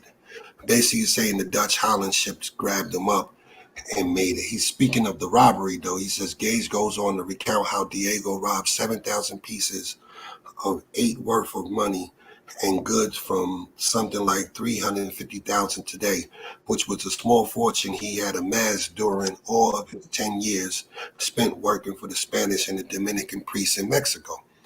When the much aggrieved Gage protested, Diego replied, "Oh, per mi, manana, purse tea. Today for me, tomorrow for you. He, however, returned to Gage his books and some paintings in a blanket and cloth. Diego and his crew then set about rummaging the ship for food to eat, and the good captain made a stately dinner in a frigate and invited me into it. So this is Gage, who is a prisoner on one of El Mulato's ships, Diego's ships, and they're making some type of acquaintance. He's trying to get some of his goods back. They dined together. When Diego learned Gage was sailing to Havana, he drank a toast to his mother and asked Gage to tell her to remember him unto her, and how that for her sake he had used me well and courteously in what he could. And further a table, he said that for my sake he would give us a frigate that we might return again to Spain. After dinner, Gage secretly told Diego that he wasn't really a Spaniard but an Englishman, and tried to use this argument that he should be given back his money. But Diego told him, I suffer with those, you may suffer with those amongst whom I found, and that I might as well claim all the goods on this ship for mine. Gage then tried to get Diego to take him to Holland or England, which Diego also refused to do, telling him that he went about from one place to another and knew not when he should go to Holland. Think about that, Mac, right there. He's a black pirate. He's flagging for Dutch. He's out here in the high seas, and he catches this Spanish ship going to Spain or whatever the case may be. He got one of the priests on board, and they commandeering this. And after a long talk, he's like, yo, bro, just take me to Holland when you go that way. He like, yo, I don't even know when I'm going back that way. I'm out here in these streets. I'm out here in the high seas. But just for him to ask him, yo, when you going to Holland, or how could I get to Holland? He like, yo, bro, I don't know when I'm going to go there, basically. Other accounts of Holland's a very highly place that Moranos went. Oh yeah. Definitely. I'm gonna say it like that. Moranos were and in the next paragraph, Holland Dutch areas. Yeah, exactly. And the next paragraph shows him playing games with the Spanish and dressing up as a Spanish prisoner, fooling them and getting good with them. So it's like, how can you dress? Just a dress can make you, if you Negro and you out here in the high seas and you just change your dress, what does that do?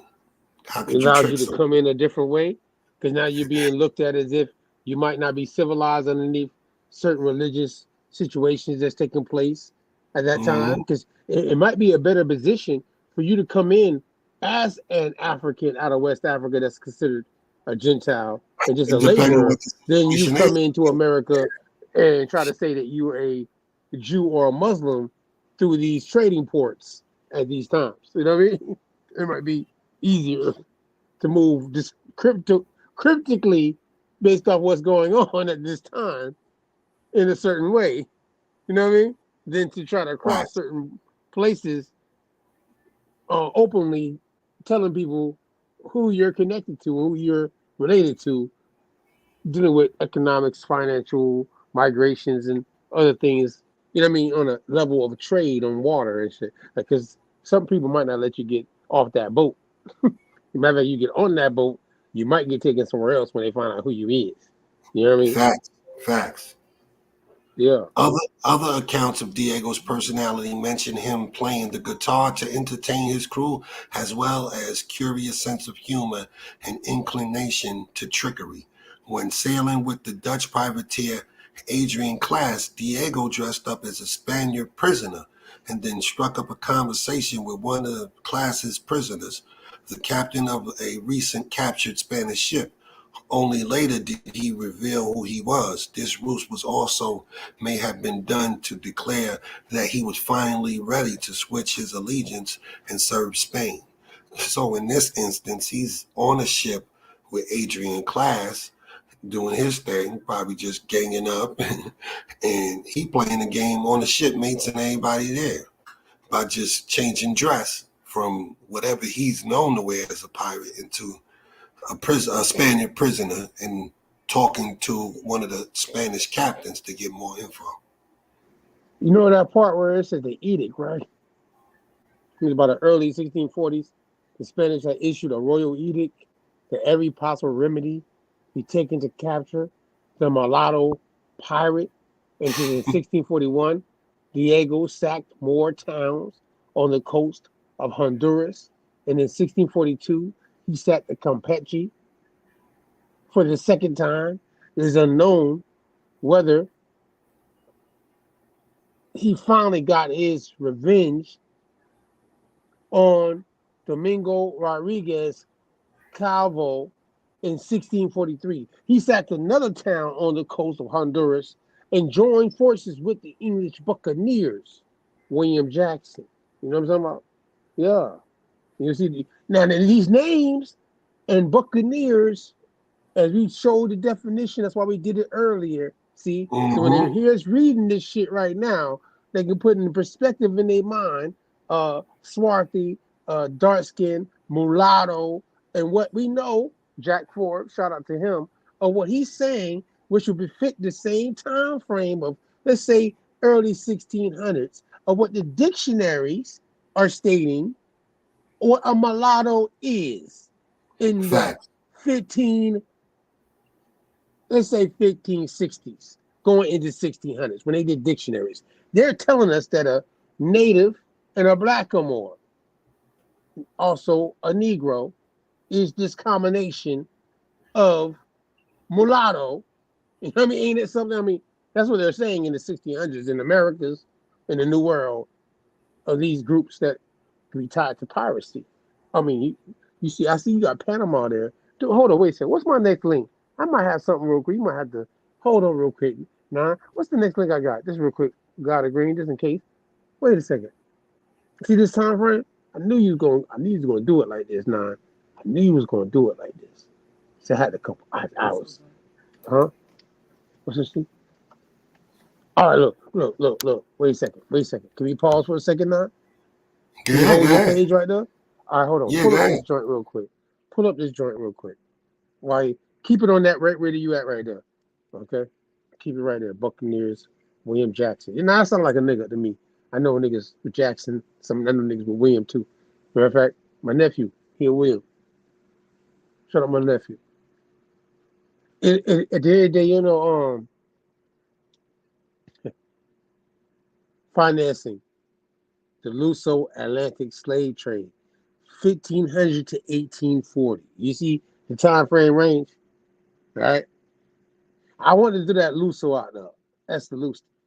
Because of the way, linguistically. You know what I mean? I can't front what black means, right? So that means black Atlantic slave trade. Would you agree with me, 90, that there's black people involved on all sides of the spectrum of the financing of the slave trade, good, bad, and the ugly?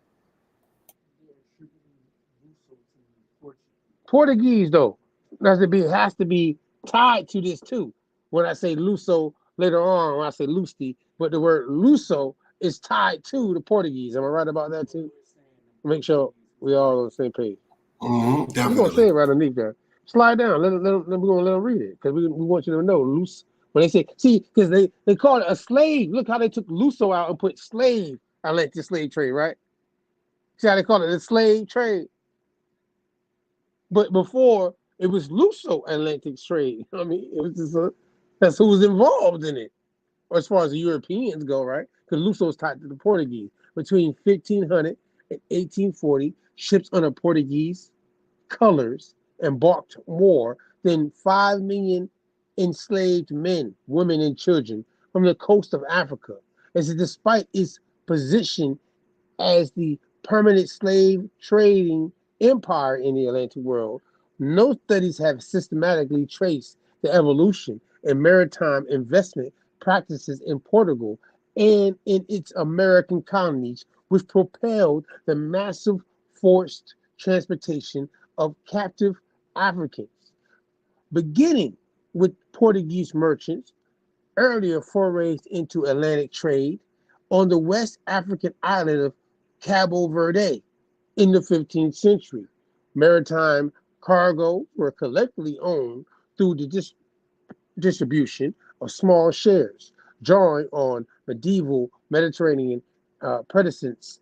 In these collective, legally constructed partnerships opened earlier transoceanic trading opportunities to the diverse group of traders, colonists, and mariners, creating a decentralized mercantile trade which diffused profits throughout the slave trading communities. Slaving merchants in Salvador da Bahia, that's Brazil, adopted this collective model of investment by the early 18th century, converting commercial disadvantages into prosperous and durable trade, which wove together the economic interests of a heterogeneous cross-section of Salvador's inhabitants, including merchants, their families, and slaves, and mariners. Within the business of slaving, the article traces its that was deep right there. This is how they laid that out in the financial part of it. I don't know if you catch it. This shit right here, this link, slide up a little bit though, man. Look, sometimes when you hear shit, how they be laying it out in these institutions like this, you playing no games. So I want to make sure you caught this because everything you just was talking about is tied to this financial thing, right? And this time frame that you're laying out. So all the individuals that you're pointing out, or a particular individual you've been pointing out, that in your last joint, we're gonna go right back to it. I want to just throw that in there because it's giving a mindset of the time frame. And it's going to look even up into the time frame, but it says November 20th, 1767, a slaving vessel captained by Antonio de Costa Basto left Brazilian port of Salvador da Bahia for West African minor coast, carrying a cargo of tobacco. You heard what I said, tobacco, acarnjite, that's my best way of pronouncing that bit, sugar, right, silk, and cowrie shells. A few short months after its departure, Dutch pirates dramatically captured the Nossa Senhora de Esperança São José, forcing the ship to reroute to Emina Castle. There, the crew were imprisoned and interrogated before finally being released. Furthermore, the Dutch took possession of the Nossa Senhora trading goods. In response, the ship's owners, Jose de Souza Reyes, petitioned the Dutch government for restitution for the lost cargo, which he valued at nearly 15 million. You know what I'm saying? I mean, either way, at the bottom it comes in and it says African mariners. They're involved with this whole situation. West African people, people from out of Europe, you know what I'm saying? Portuguese folk, you know what I'm saying? Like they all on the ship working together at this point. You feel me? When they got captured. It's not like it's some old, you know what I'm saying? But at this point, they're considered all slaves because what's their chartered situation? You feel me now? None of them got it. But the person of the ship, he's now later on making his claim. Go back to his joint though. Go ahead. It's back to you. I want to just, it's funny that Brill has that kind of correlation. 40%. That time frame. 15 to slave trade time frame, right? People be talking about piracy. If it's not chartered, it's piracy, right? If it's not chartered, it's piracy. It's piracy. Okay, making sure we get that right for people. Lay that in their head. Oh, what you gonna pull back up? My bad though. I had to make sure they got that because make sure my clips go along with what I feel you gonna be. I'm trying to play basketball. You feel me? Buccaneers of the Caribbean. How piracy forged the empire, right? That's where you was about to be at. Oh yeah. Where we was at? Oh, okay. You read that part. After this point, Diego's trail goes dark. There is no record of his activities from mid-1640s until 1660. Perhaps he settled down somewhere in the Dutch island Caroca or Coya. He had helped tend He had helped to catch it 10 years earlier and used his stolen wealth to raise a family. The next record of Diego appears almost 20 years later in connection with the French buccaneer Francois in the 1660s, and then in 1668 as a pirate of Capiche who accompanied the English buccaneer Henry Morgan, who you spoke about earlier, on his raid against Portobello. 2 years later, in 1670, he appears captain of the St. Jean, with 80 men as part of Henry Morgan's 1671 attack on Panama. In 1673, he's listed as Diego Grillo. And that is, there's 3 pirates in the history. One in 1547, that was Diego Grillo.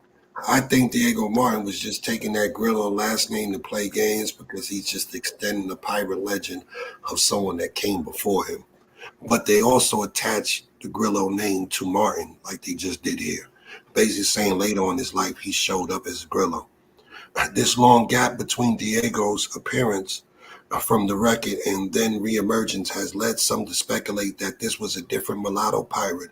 But the pirate historian, Bennerson Little, disagrees and says this further strengthens by the fact that the man known as Diego El Mulatto used many various names throughout his career, which may have been part of his sense of humor. So in 1673, they don't know if he was caught or captured. They speculate that he was captured. Others tales say that he wasn't captured. And basically, he was out in the high seas from 1620 to about 1670. At different times, he was dealing mostly with the Dutch. But as we've seen, he dealt with Elfridge, who was an English pirateer. And there was a list of people I put down here that he would have ran into that was there at that time. Samuel Axe was an English pirateer in Dutch service during the early 17th century. He partnered with Elfridge to himself on his early excursions, but fell out with him over attacking Spanish ships. Axe was active between 1625 and 1645. So Samuel Axe is dealing with Elfridge. Diego Martin's dealing with Elfridge. Elfridge is the one that was the pilot of the treasurer for the Earls of England. And his main job was really to be supplying food to the colonies.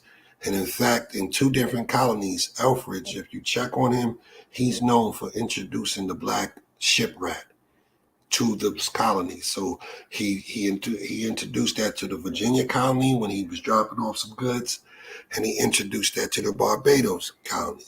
So Elfridge is known as like dropping off rats in colonies when he's giving you your food because the rats are going through the food. Hey, since we talking about the Pirates in the Caribbean part in this clip, right? You see the guy at the bottom? No, in the middle. 1630. You said disappeared. Yeah. Braziliano. Brazil. Yeah. Braziliano pirate born in the town of Gohigan. His pirate career lasted from 1654 until the disappeared around 1671, right? So I want to put this out here like this. Check this out. I got a link for you with this right here. See, when you go, we'll go back and forth real quick. Keep it right here, all right, on your side. Keep this here. I want people to see all this, how this correlate in our conversation. You know what I'm saying? And it's just, so I got this. You know what I mean? That front Games, Labs, and Forum, when they pulled up, I thought it was interesting. So we said pirates, Portuguese pirates, and privateers in the Caribbean.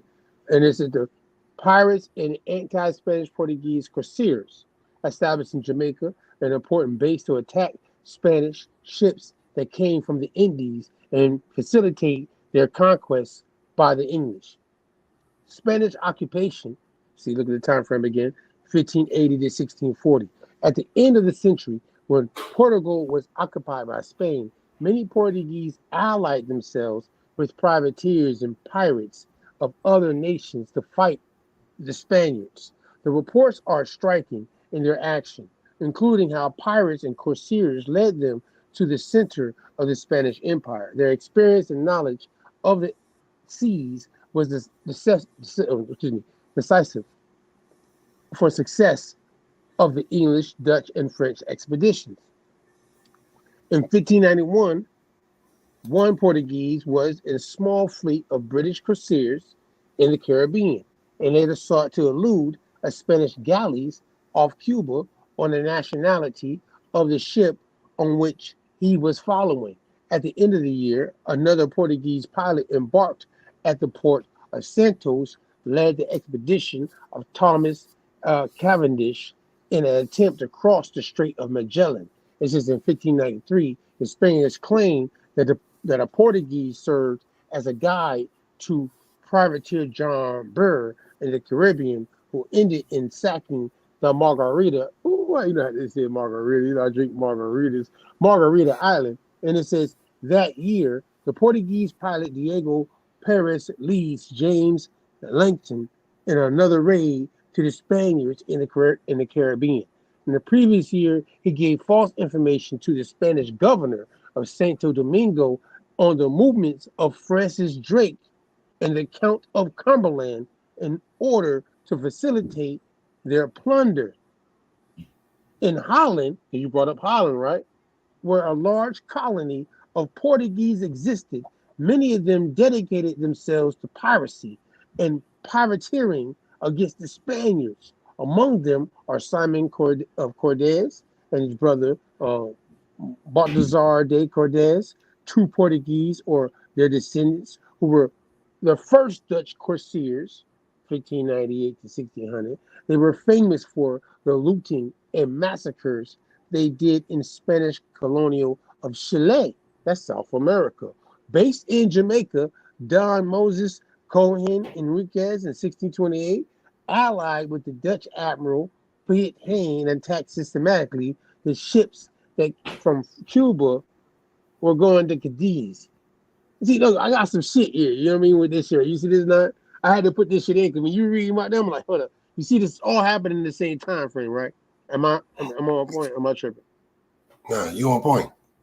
There's a lot of piracy going on. 1628, 1630, 1640. It's all in the same, painting the picture that who's really out there. And you can't be out there unless you really popping. You got to have a flag on your ship. Everything is flagged up at this time. So if you flagging for Dutch, you flagging for Spain, you flagging for whoever, they know your flag. Mm-hmm. I'll go back to you, though. I'm gonna leave me here. I'm gonna go back to you. I'm gonna go back to you now. You good? All right, good. All right, cool.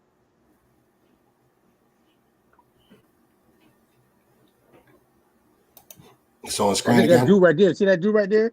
Piet Pitizone. I was just talking about. You feel me? I literally had to let me.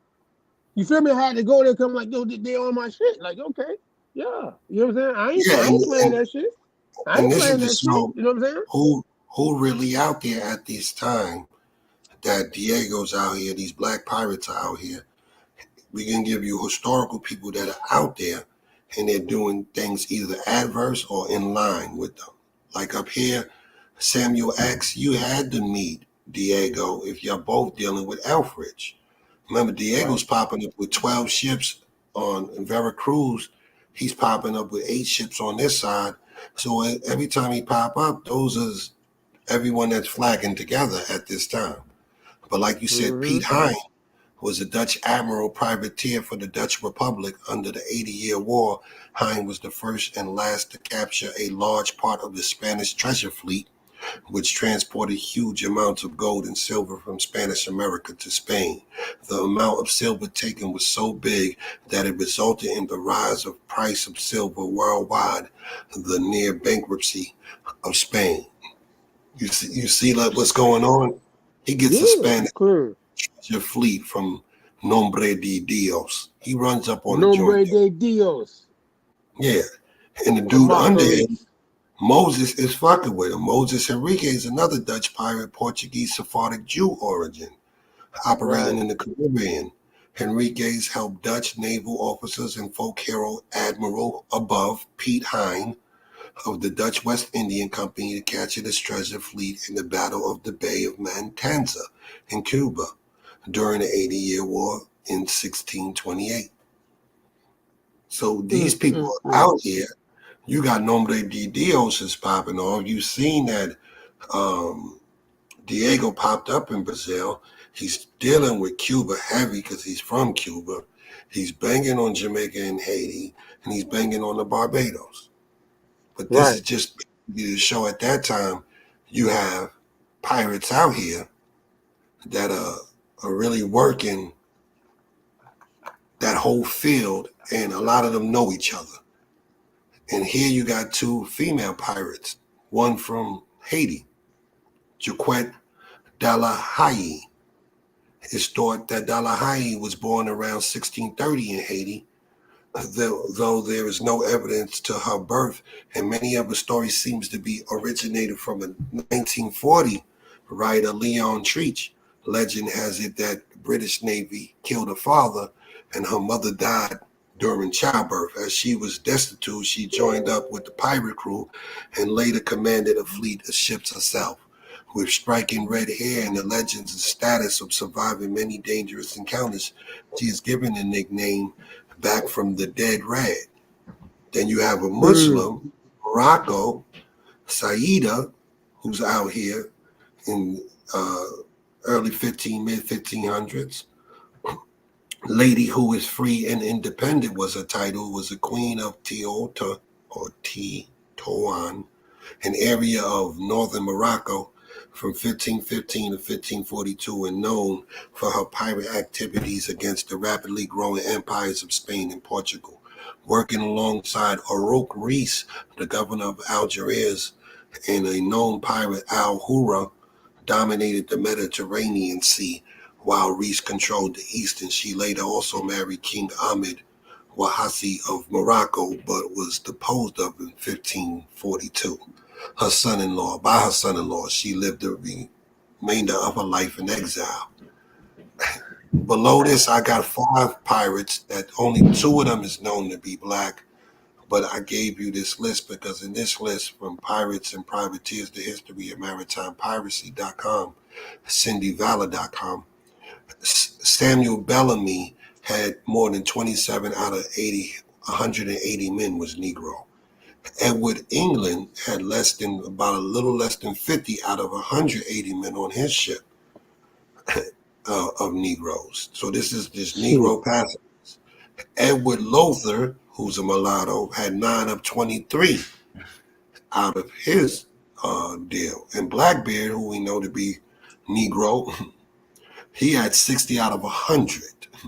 Yeah, I got some shit on it. Yeah, facts. Yeah, 5 out like of West African mixture, clearly a mixture of people on these boats. Yeah, it's not just they all dark skin mixture, mulatto, different things, but they're not, you know what I mean, all from the same place. You know what I mean? Like definitely not.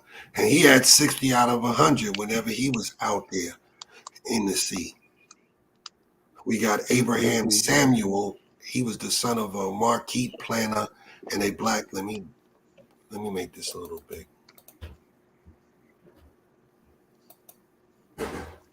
He was the son of a Martinique planter and a black slave. Went on an account under Captain John Hoare. After cruising the Caribbean, the John and Rebecca sailed for a richer prey in the Indian Ocean. At some point, Samuel's fellow pirates elected him the quartermaster. After capturing a prize near Surat, the sea road was put in at St. Mary's in February 1697. Unbeknownst to them, the Malagasy had rebelled against Abraham Baldridge, and retired pirate who became the go-between between the pirates and the New York merchants who bought their booty. Captain Hoare and a member of the pirates died in the uprising, but Samuel and others escaped. They set sail for New York, but the ship sank after hitting a reef near Fort Dauphin, an abandoned French settlement. After the death of her husband, the chief ruler of Malagasy, on the day she saw the The shipwrecked men bathing in the ocean noticed strange markings on Samuel's body. They were the same markings her own child had, but she hadn't seen her son in many years. His father, a Frenchman, had taken the child with him when he fled Madagascar in 1674. The woman declared Samuel her long-lost son and made him chief of the Malagasy. Dun, dun, dun. Malagasy. Yeah. So he became chief. He was on this side. He became chief on that side because they say he escaped from that side. Don't do it no more. We're gonna hold on to the next one, bro. Hold on for the next one, bro. Because I gotta drop one person on them since you gave them all these joints. You gave them so many names, and people they gonna have to really, because this is why we did it this way the first time around. Again, we're gonna make this is a series because there's so many people. Also, I come across other things that this is like water and wars. What's a back for us, mine? I'm gonna have them slide. Hold on. Before you go there, I'm gonna put one thing out there, just so we can have it for the next one. Oh, what's he? Zarko. Look at Zarko. You got Zarko on there. Yeah. We gonna Zarko jump. Is? Who the Zarko dude is? We ain't gonna play with Zarko today, but I wanted to go down. I wanted to go down to Felipe Parastrello, which is Columbus's wife, Mr. Salvatore Fernando Zarco, wife. I just wanted to make it be known that she was a Portuguese noble woman from Porto Santo Island in Madeira, Portugal. She married Christopher Columbus in 1479 at Villa Belleria on the island. Felipe Mañez was the daughter of Isabel Mañez and Bartholomew Parastrello. Prior to marrying, she was one of the 12 elite commendadoras of the Monastery of All Saints in Lisbon of the Military Order of St. James, which means she had a commendary. Her stepson Ferdinand Columbus and her brother-in-law Bartholomew Columbus described her as a noble commendadora residing in the Monastery of All Saints. So I'm leaving that out there to say, if your wife is from the Order of Santiago, in the Order of St. James, and your father, your real father, is Zarco, we're going to just, I'm going to pass it to you on this, and your real father... Tap out. Yeah, your real father is Zarco, the knight from the Order of Christ. Your real father. What's going on? Columbus's real father is the Zarco. And you see where his wife was born. Zarco, and then where was his wife born? His wife was born in Porto Santo Island, which they discovered that island is off the coast. It's in the mid-North Atlantic Ocean. It's a go-between coming over here. It's closer to Europe and Africa, but it is in the mid-North Atlantic. She was born in that island, claimed by Portuguese in the 1420s. And this island is off of Portugal, and today is still one of the only two autonomous islands of Portugal. You know what's crazy is the fact that the Zarco family and his admiralty, the play he was making, when we really look at the policy, I know we just got through last week talking about Columbus and the Indigenous Day and how people have painted, because they whitewashed a lot of the history, you know what I mean, in more recent times, 18th century.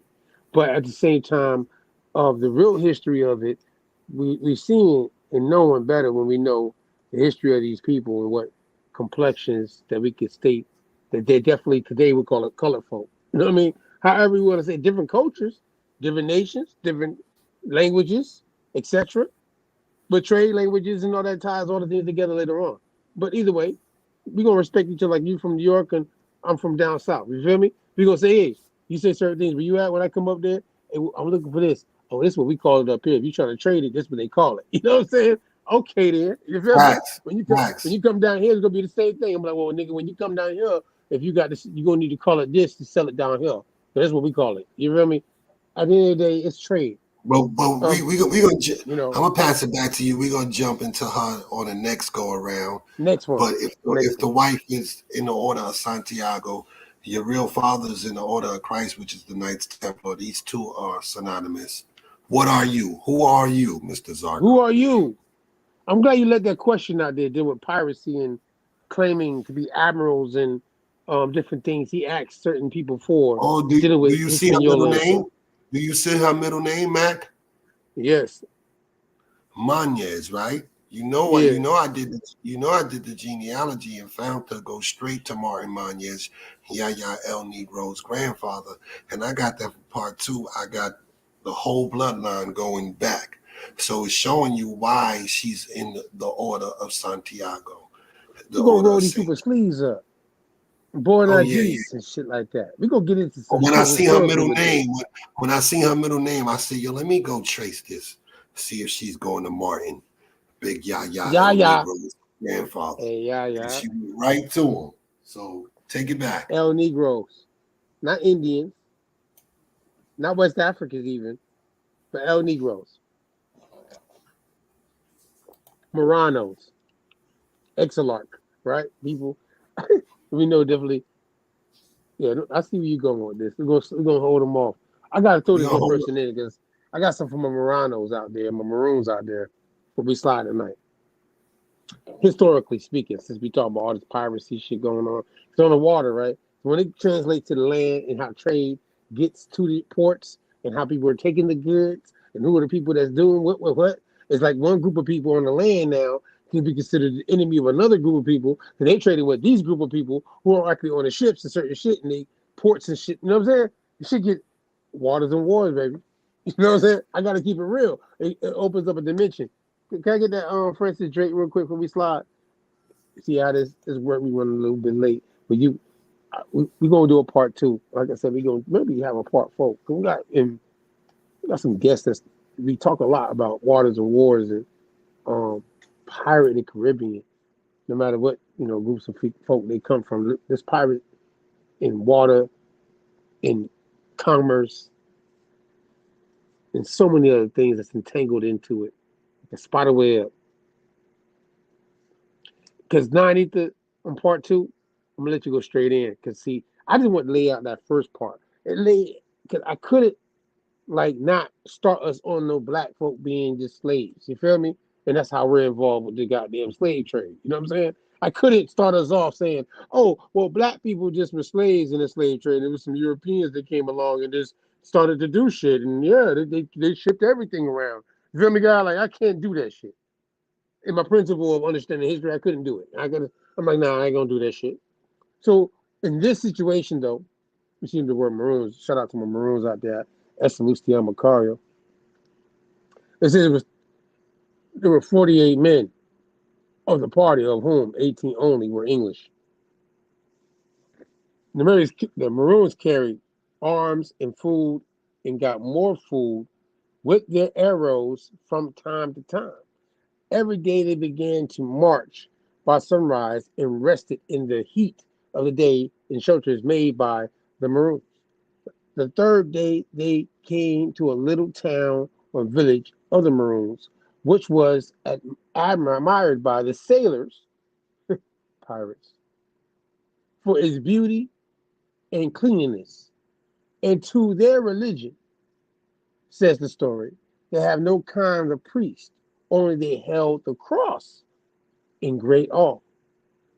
But by our captain's persuasions, they were contented to leave their crosses and to learn the Lord's Prayer and to be taught something of God's worship.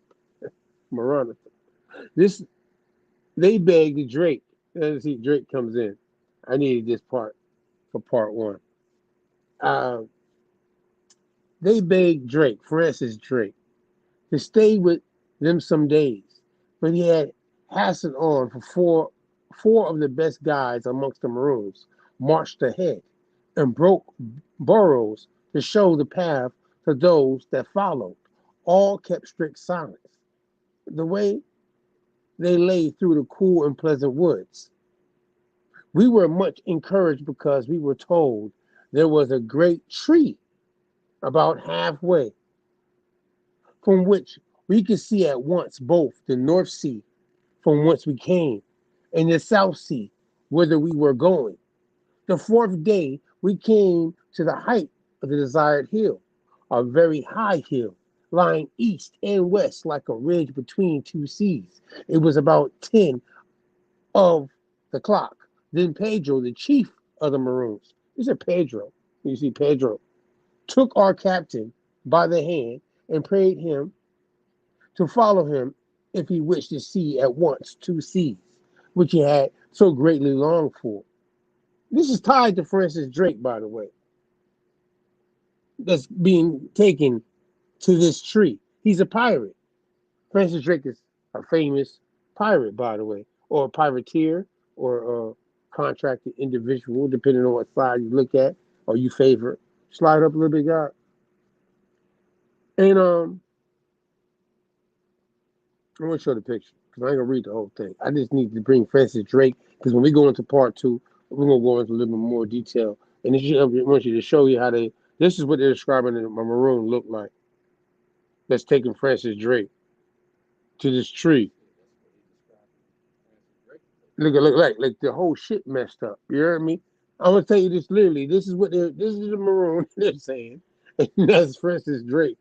It's supposed to be at this tree that lets you see the Pacific and the Atlantic at one time. Dealing with piracy, indigenous people, and then you see that like most people say that's an Indian. Look what it says: a Maroon chief showing the Atlantic and Pacific Oceans from the treetop. You know what I'm talking about? Francis is a pirate. He's a famous pirate, right? Am I wrong about that, 90 tonight before we land out of here? Or am I tripping? Is he not considered Yeah, he definitely a pirate. Nombre de Dios you brought up earlier, right? You see that, right? Definitely. It's in this paragraph. I'm gonna land here. And the second mulatto that I touched on, Grillo actually became like a mediator for the Cimarron community to Drake. He gonna be in part 2 too. He was on this page. So okay, you see? Yeah, we're gonna do this like this. We're gonna walk it down like this. That's why I landed like this. And see, I'm gonna read this paragraph. We're gonna land here because Nombre de Dios is in this paragraph. You mentioned it yourself, right? Francis Drake, right? So when we come back to part 2, dealing with these pirates in the Caribbean and showing that other side of the water side, outside of the people on the land side, right? They were being considered Maroons, Indigenous, and others who are different backgrounds that's on the land now of the Americas, coming from the colonies of the 15th century time frame, right? Just to put that in perspective. And then now you got your people on the land, you got your people on the water, and who are not in alignment with the Roman Catholic Church or the Christian situations with different colonies coming over, right? So now it's showing this. This is the last part of the march, was through a high pampas grass. But now they began to get a glimpse of Panama and could at last see the ships in the harbor. Now the march had to be more secret and silent than ever, till at length they lay hidden in the grove near the high road from Panama to Nombre de Dios. From here a Maroon was dispatched, clothed as a Negro, from Panama as a spy. He was to go into the town and learn when the treasure was to be taken from the king's treasure house in Panama to Nombre de Dios. This journey to Venta Cruz was always made by night because of the heat and the toil of walking through the pampas grass. But from Venta Cruz to Nombre de Dios, they travel always by day and not by night because they lay through the fresh, cool woods. The mules were tied together in long trains and guarded, if possible, by soldiers for fear of the Maroons, like pirates on the land, before they even get it to the ship. But now they got to worry about the people on the ship, right? They're showing that Francis Drake is a pirate, right? On ships. But it's the Maroons showing them this is how they're getting it to the ships. In Panama, Nombre de Dios. I'm just pointing that out. Dealing with pirates, you know what I mean? Shout out to my Maroons out there. You know, mixtures of people in different situations. You know what I mean? That's rebelling against different situations, right? Depending on who's not treating this with equity. You know what I mean? Shit. It's all sorts of combinations here. Nombre de Dios, or Marqueries, right? All fits in. What you think before we slide, man? That's why it's the first joint, so I can't go. You know what I mean? We want to make sure the connection being made in the convo and build on what we're doing. We got it. I like the fact that he was clothed as a Negro from Panama. Clothed as a Negro from Panama, sent in as a spy, a Maroon. A Maroon. That means that he wasn't a Negro, but he looked like a Negro, so he cannot be clothed as a Negro to go into this territory and spy on some shit. You heard me? So the Maroon is it could be the indigenous nigga that is basically being clothed like the Negro from that territory. Oh yeah, from that territory, Negro de Terra. You can't say no more. We can't land no better than that. I'd just like to give a shout out to God of Green, Super Blaze in the background, Mac Ether. A shout out to the Autonomous Party.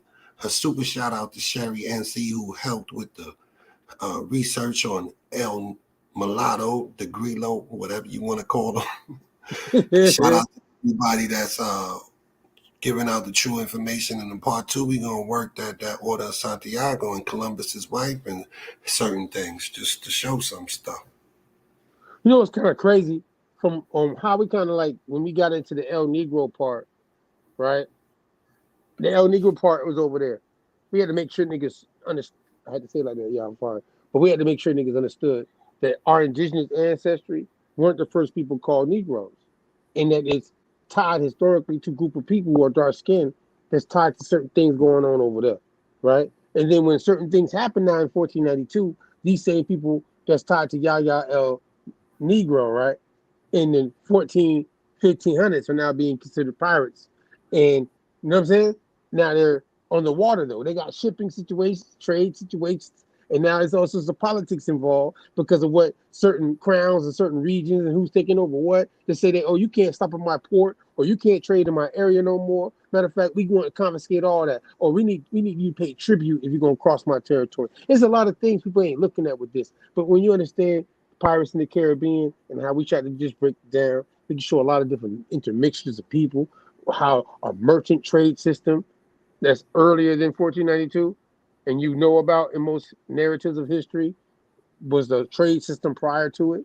And it wasn't called a slave trade system, but it was definitely dark-skinned people controlling that bit. You know what I'm talking about? So, yeah, we want to make sure we land on that tonight, though. Nah, man, before we slide, anything else, man? Appreciate you tonight, bro. Maricons. Oh, that's next week, Sunday, matter of fact. See, all this is still tied, right? You see how this is all tied? It's all tied still. It's all tied. Yeah, we're gonna get it in. That's why it works that way. Tap in with us next week, Sunday, on more Garcons Part 2. You hear me? Blaze, part of my autonomy. I know that when they gonna honor me, Maroon J, what up?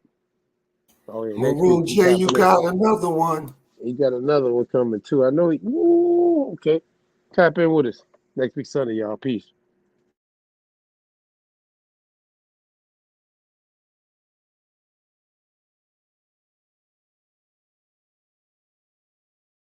DJ Super Blaze. DJ Super Blaze is in the mix.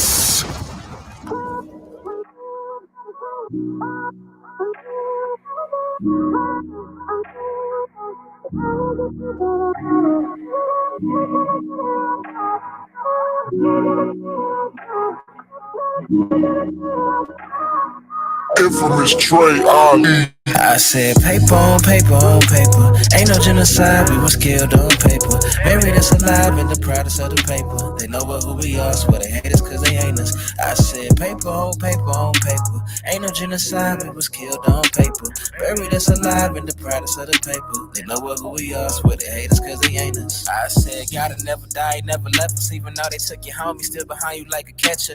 Life is like a doctor, everybody want their checkup. Money, heaping preacher charge for a confession. See, ain't nobody focused on the bullshit that they told us. Always trying to pin you sick when ain't nobody came before us. We the best part of waking up before the Folgers. That's why they want your backs against the wall like a poster. DJ Super Blaze. It's in the mix.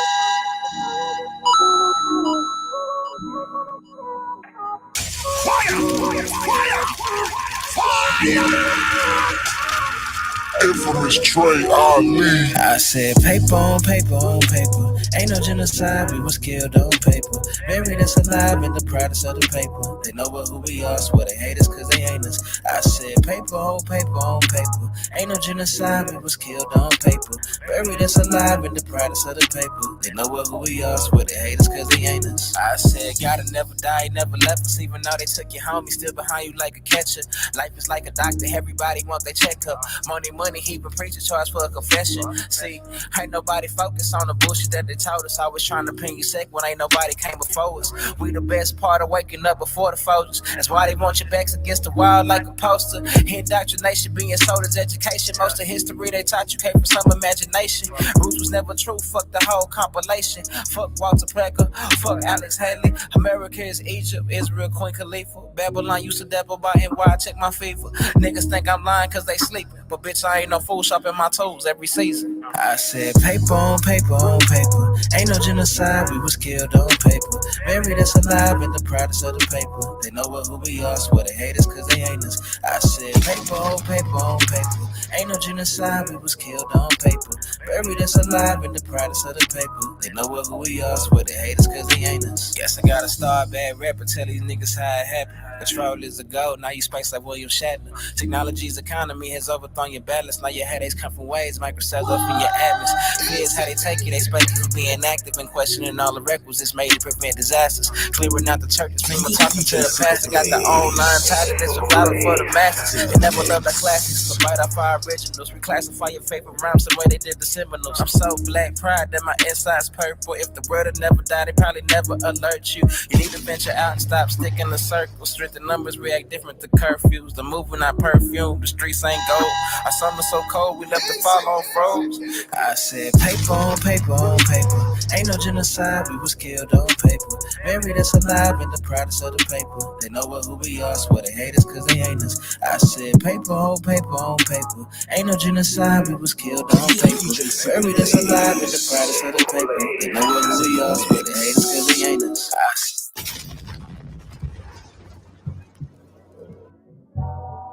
DJ Super Blaze. It's in the mix. This could take all your time.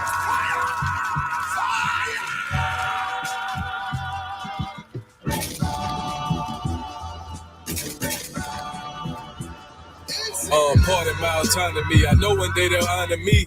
This ain't pertaining to 28 Deuteronomy. Self-determination, controlling our situation. Ain't no more indoctrination from pale faces. How the fuck you bummy and broke but a pale racist? My lineage free people of color with a left make each nigga. This right here maroon, now it ain't burgundy. If you plotting murder, I'm certain that you'll need surgery. Hurt from when the burner squeeze. Protecting tribe business. Only consulting with governments tried to tribe with it. Please don't confuse us with those considered native. Semi-autonomy never was in our nature.